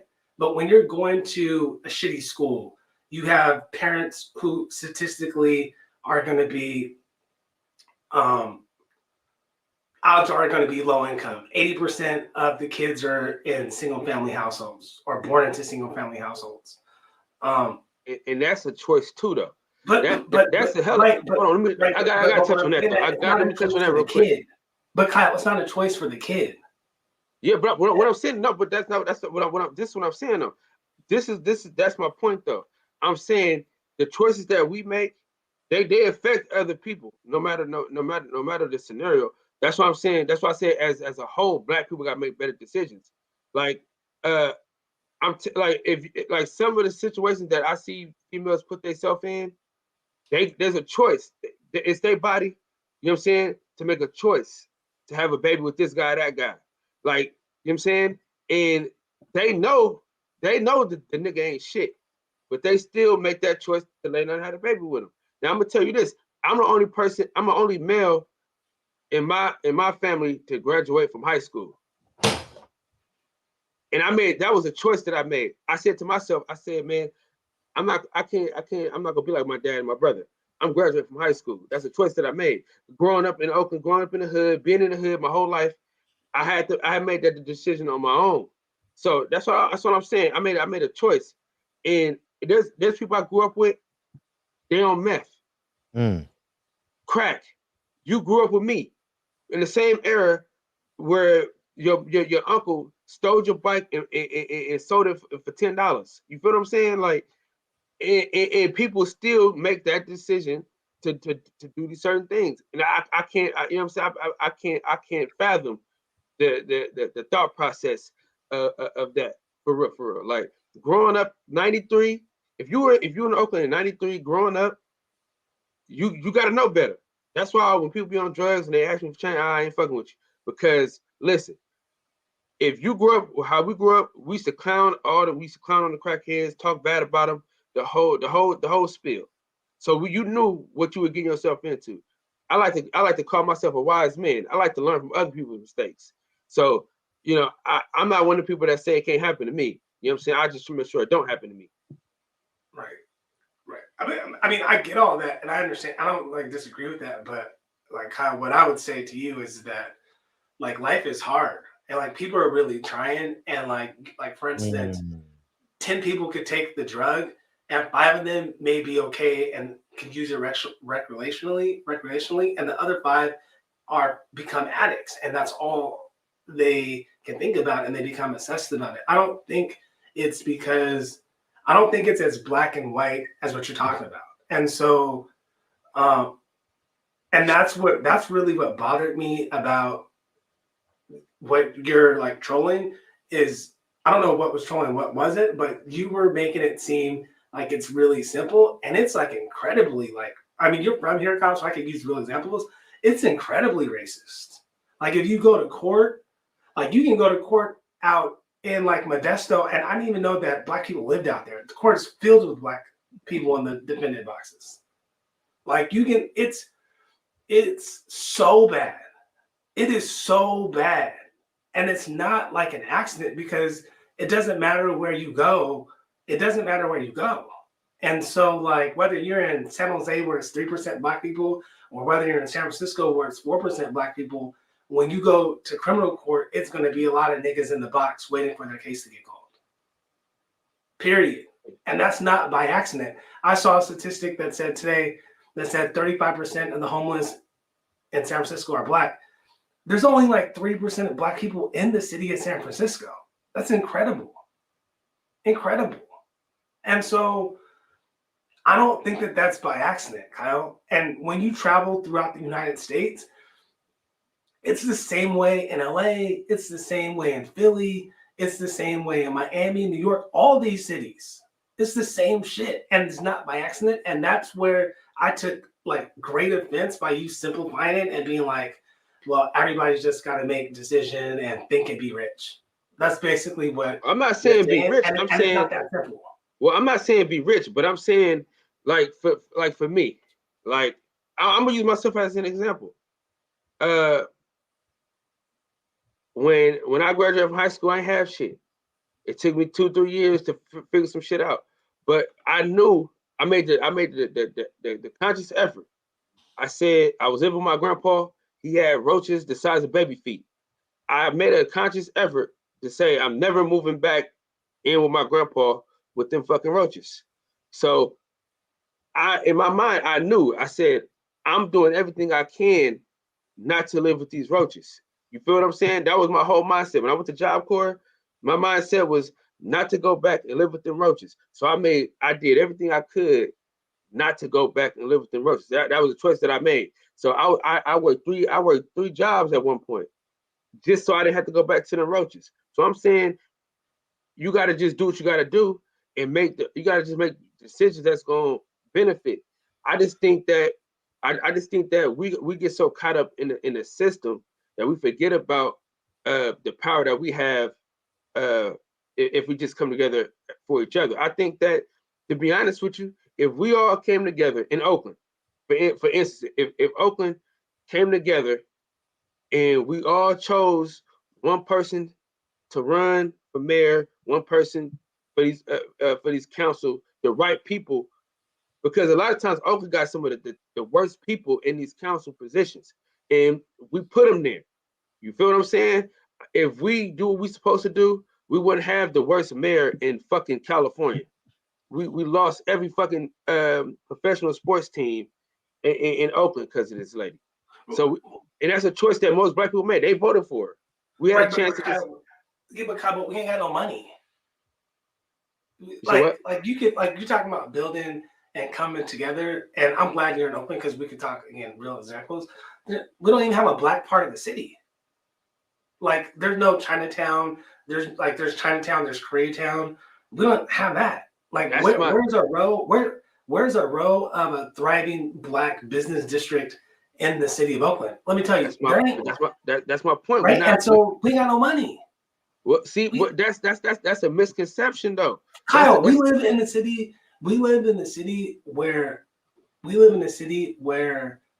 a lot of black Oakland residents complain about the cost of living, and at the same time, houses are selling in these neighborhoods with 30 offers. They're just not from us. And so if we don't have no capital, we can't be out here starting businesses with no money. You can't start a business with vibes, Kyle. Well, listen, you need capital. Let's be real. Let's be real though. Let's be real. When you go to them Oakland Hills, I don't know how often you've been to Oakland Hills. They look like me and you up there. I have relatives that live in the Oakland Hills. That's my point. So you can't just live in the Oakland Hills on minimum wage. You get what I'm saying? So people have we have enough black people to do this shit. I've seen it. I worked in downtown Oakland when I first graduated from Job Corps. I worked in downtown Oakland. We had like 6 black owned businesses. And it was all in one area. And every first Friday, I know you know about First Friday. Yeah. That section will boom. Right? That section will boom. People were buying stuff, right? And then once they shot up, they start shooting up. They start, niggas start shooting because that's what niggas do. Not black folks, but niggas. And that's my thing. See, this is what I'm saying. This is my biggest thing, man. I need people to be able to differentiate. There's black people and then there's niggas. That's all I'm saying. Kyle. That's all I'm saying, man. And niggas, listen, man, it's real. Niggas be fucking shit up though. Let's be honest, because it was a lot of black people that was down at First Friday having a good time, and then what happened? Here come the niggas. It's just, Kyle, I think that's an awful Chris Rock joke, and I think that a lot of Chris Rock's comedians is like low key right-wing comedy, and I hate that joke. I think they're just black people, and so there's sometimes where there's shootings and stuff, but it's not that common. But when I talk about wealth, Kyle, when I'm not just talking about people who live in a house that they bought 20 years ago. Whatever. I'm talking about having enough capital to put out there to start real businesses. I think the stat is something like 75% of all black businesses only have one employee, the person that's running the business. If you only have one employee, you're not really running a real business, in my opinion. And so we don't have a lot of capital. That's what the data says. I'm not making this shit up. That's what the data says. And then that's what the results show. And so, but my point, Kyle, is not just on individuals, it's something on the system. And a lot of times, systematically, wealth has been taken out of the community. Systematically, the education has been sub-tier. Systematically, the healthcare is sub-tier. And that's why when that OG was trying to give you game and you were kind of dismissing it, it just kind of hit me. It just kind of hit me away because I was like, this shit is kind of offensive. I was offended. And I was like, it's not that simple. This shit is hard out here, and they're on your neck. They're on everybody's neck. You can't pull up your bootstraps and run away from white supremacy. It's not possible. No matter how much money you got and how much independence. That's just not the way it works. But I know, Fred, I've been on here too long. I want to say this is great though. This is great dialogue though. This is it's fantastic dialogue. This is great shit. Now that I know from you from the town, it kind of hits a little differently. But I appreciate everybody who followed my YouTube channel. Yeah. Hopefully I'll be releasing. Hey, can you put in the chat? Can you put your YouTube channel in the chat? Hey, I got some questions for you too. Okay, I can answer some questions. No, not live. I gotta ask some other questions. Oh, okay. All right. Oh, all right, but cool. I do got a question for you. DM you. I do got a serious question for him though. Okay. Yeah. Do you think that welfare and government assistance hindered the Black community? I don't think that there's a right or wrong answer. Here's what part of me feels like the Section 8 in particular has broken up the Black home, because you can't have you can't have a mother and father and still be on Section 8, from my knowledge and from what I've seen. And it's rare that a man gets to have Section 8. It's usually mostly women. So I think that that's done some damage. But at the same time, a lot of I represent tenants that are suing their landlords for habitability issues. And a lot of people that are on Section 8 wouldn't be able to afford housing. They would be living in like Sacramento. I don't even know if they would afford to be able to live in Sacramento, much less Oakland. The only way that they're able to live in Oakland or the Bay Area is because of the Section 8 program. And sometimes there's no man to be had in the house. Like yeah, they have kids or whatever, but there's no man around, and the only way that they're going to survive is by the government assistance. So I don't think that a lot of these answers are complex, and I don't think that they're exactly black and white. But I do think that there's been some damage done as a result of the Section 8 program, because like you can't. And the other problem with Section 8 is like a lot of times I give my clients settlements, and Section 8 limits how much money they can have in their bank. So you can't really save money if you're on Section 8. If you have too much money invested or in a savings account, you're at risk of losing your voucher or them increasing the amount you have to pay for the rent because now you have more money. So it's not. That's another problem that I have with it. But at the same time, there's a practical reality, and it's like if you're making $24,000 in Oakland, you can't live here. That's a fact, dude. I'm telling you, man. I was literally working 3 jobs. I worked at a methadone clinic. I worked at Job Corps, and I worked at a movie theater. Right, and Kyle, salute to you, but most people don't have your motivation. Clearly, I mean, I've been following you since you've been on Fred's show, and they talk about how long your lives are. People don't have that level of dedication and stickiness. And so salute to you for having that characteristic, but most people don't. And so most people ain't trying to work 3 jobs. And I don't think that to have basic shit like housing and food, you should have to work 3 jobs in the richest country in the world, in my opinion. But systematically, Black people, we got to do all this extra stuff because we got no wealth. Like a lot of my white clients, like when I talk to them, it'll come out like, well, my grandmother died and I inherited this house. And so I live in the hills or I live in Rockridge. But like, I didn't buy this house. Like this house is paid for. And like, I'm able to work a normal job and still live, but we don't really have that. And that's kind of like the problem. But I'm going to tell you the truth though. A lot of my homies and their family members smoke them houses up.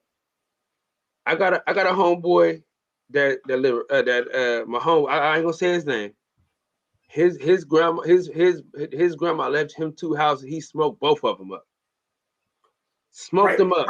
Right, but that's also not necessarily just a Black thing. So I'm just saying. We're just talking about Black folks right now. Right now, we just talking about us right now. And I'm saying that happens so much, so many times where they'll smoke up the house, or they'll sell the house for nothing and go live in Pittsburgh or Antioch, thinking they think they leave in Oakland, but they just went to another Oakland. You know what I'm saying? Right. Right. So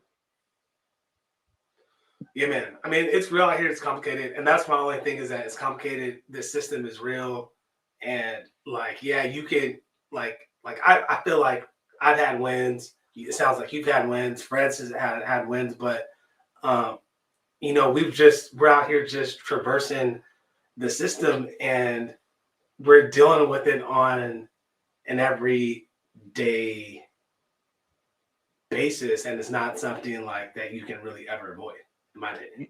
But you know, but you know what I think about. You know how I maneuver around. I this is how I feel. This is what I do. I think of the system that we're in. I think of it as a girl. Figure out figure out things about the girl that you like. You know what I mean? And just figure it out, because you're not gonna love the woman you with. So try to find all the good shit you can.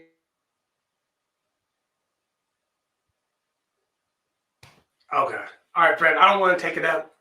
Wait, I want people to see your name. Hold up. Skid Row in LA is the largest collection of homeless people in the country. 60% of Skid Row are black men. All of LA is in LA is only 3 to 4% black men. I want people to see your name so we can go to you, because I'm subscribed. I want people to see your name. Oh, thanks, Fred. And the one other thing about the government aid and the black men, it's hard for black men to get the aid because it's set up to give aid to women because they're usually the care providers. And so if we had Section 8 available for single men and those programs, it would help with the homeless problem. Because if you're a man in your 50s or your 60s and maybe you partied too much or maybe things didn't go right for you, it's hard to get on your feet because you're basically unhireable and there's no aid coming to you. There's no one that's going to bail you out. So, it's complicated. But yeah. And my last question is, if we get, because Brother Polight's court date is on the 15th. So if we get any information, mind coming on and explaining it if you're up? Yeah, if I'm up. And if you're around. attorney that you had on earlier this week was really good. I mean, she was actually really good. Yeah, she was awesome, right? Yeah, she was awesome. I learned a lot. But yeah, I can come up and do my best, especially do your best. Yeah, for sure. Thank you. All hey, right, maybe we can get the court. Maybe you can get the court docs. Can you get those? I'll look for them online if you give me a heads up on IG, and then I can see what I can find. Oh, you can't pull them just being a lawyer? I don't. So like with California stuff, I know how to navigate the court systems. I don't know. Usually on criminal cases, you could just see the charges. You don't always get the police report unless it's leaked. So I don't know what information's out there. I never really heard of the guy before, so I haven't taken that much interest in his case. So Can you put your YouTube link in the chat? Yeah, I'll put my YouTube link in the chat. My YouTube channel is Broderick Brown. So miss his name. Yeah, Broderick Brown. Well, sometimes you can't just. It's better to just hit that link so you can just get straight to it. Yeah. All right, I'll shoot the link. But like I was saying about the system, you got to treat it like a female, man. You know shit. You got to find something you like about it, and grab onto it. You know it's gonna be some shit that's fucked up, and you just got to deal with it. That's how I feel about it. I feel like you got to deal with some shit, and there's gonna be some good shit that you can live with. Right. I mean, I'm not out here. I mean, it is what it is, and I appreciate that. I appreciate what we have to do, but at the same time, I didn't feel like you were. Oh, that's my other channel. I was about to say. Now you got both my channels subscribed. I'm subscribed because I watched your video on LeBron James. Yeah, but Kyle, I thought you weren't even acknowledging it, and that to me was like, so like who why is this cat? But anyway, all right, I gotta go to bed, y'all. Appreciate you. All right, man. I appreciate y'all. Salute. You, yeah. So we're gonna subscribe to Broderick's page and coming down the home stretch. I know that shit was gonna happen, man. Somebody else done came up. Oh, here you go. I got it. Yeah, the boxing section. Thank you, Broderick. Be square and go subscribe to the boxing section, Broderick Brown, and we'll be good. Yeah, we'll make it happen. The more information, the better. Are you good? You gonna go start your show, MMA Thursdays? Oh yeah, man. We're gonna kick it off, man.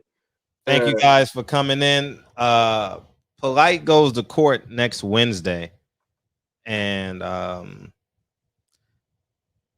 pretty sure some YouTube channels gonna cover that case. So we'll have more information on that next week. And yeah, so that's it. Thank you for coming on, Kyle. Appreciate you, Broderick. Appreciate you, everyone else, Champion and Pastor Paws, and yeah, everybody else. So yeah, it was good conversations tonight. I didn't have to talk as much. Thank you. Sometimes I'm like, don't y'all niggas just get tired of me? Play the song, Fred. I'm like, don't y'all get tired of me sometimes, Presidential Mike? The great one, man. Dada, Presidential Yafa, JJ, Rain. Thank you, Jay Gibson. I appreciate you. Broderick, as always, man. Go subscribe. Kenneth Berry. This way before. The great one. Cal about to set up his live right now. If it's not already, Taylor Bell, J.A. Dixon, Basil, Lomachenko, J.A. Dixon, Dorian. Thank you. Kendra, Rain, J.A., Presidential Mike for the second time. Oh, damn, I didn't. Shit. C's, man, thank you, dog. Bro, we are 3 generations away from slavery. It ain't as black and white as you say. There are some huge gray areas in this life as a black man and woman. Gray areas. Shit, or no color. No color, Mark West. Because the devil is a lie. Hey, Picasso. Hey, Beatbox. G Brown. Jerry P. I went to jail for 5 days and only seen 2 white people get booked. I bet. Oh, son. What's up, man? Welcome to the show, oh, son. Welcome to the show. I don't think I've seen you before, man. Yeah. X, the one and only. Appreciate you.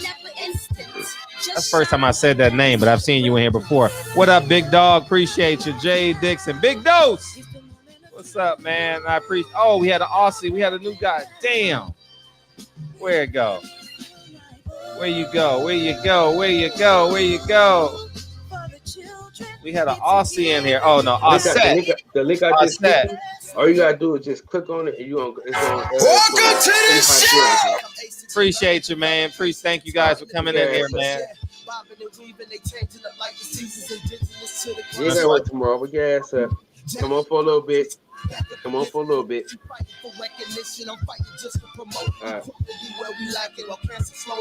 Kyle on the phone, man. I appreciate you, man. Click the link, man, in the pinned comment section. Go watch 9 Wives, man. Oh shit! I thought I dipped out. My bad, bro. I'm glad you didn't say that. I wasn't listening anyway. But yeah, man, appreciate you, man. We're about 80 away from 2,000 sales, man. Thank you guys, and thank you guys. Hey, we had 900 subscribers, man. 902. Fred. Hey, Fred. Hey, let me see if I'm subscribed on this channel. I am. I'm subscribed to both. Yep. Yeah. I think you're responsible for about 60% of my subscribers. That's okay. Okay. So I appreciate you. Dante's Boxing Nation did the same for me. I'm forever grateful to him. You know what I mean? Thank you guys. Love y'all, man. Kyle, I'll be listening. For sure. I'll go get my pistachios right now. Love y'all, man. Detroit. Welcome to Detroit. I see y'all Sunday. Hey, love the chat, man. Rain, love the chat today. So helpful, man. Yeah, the chat is where the show is actually at, Bird, man. LV Slugger. Thank you, man. Love y'all, man. Sunday. See y'all Sunday. Not mañana. How you say Sunday? I don't know. Domingo.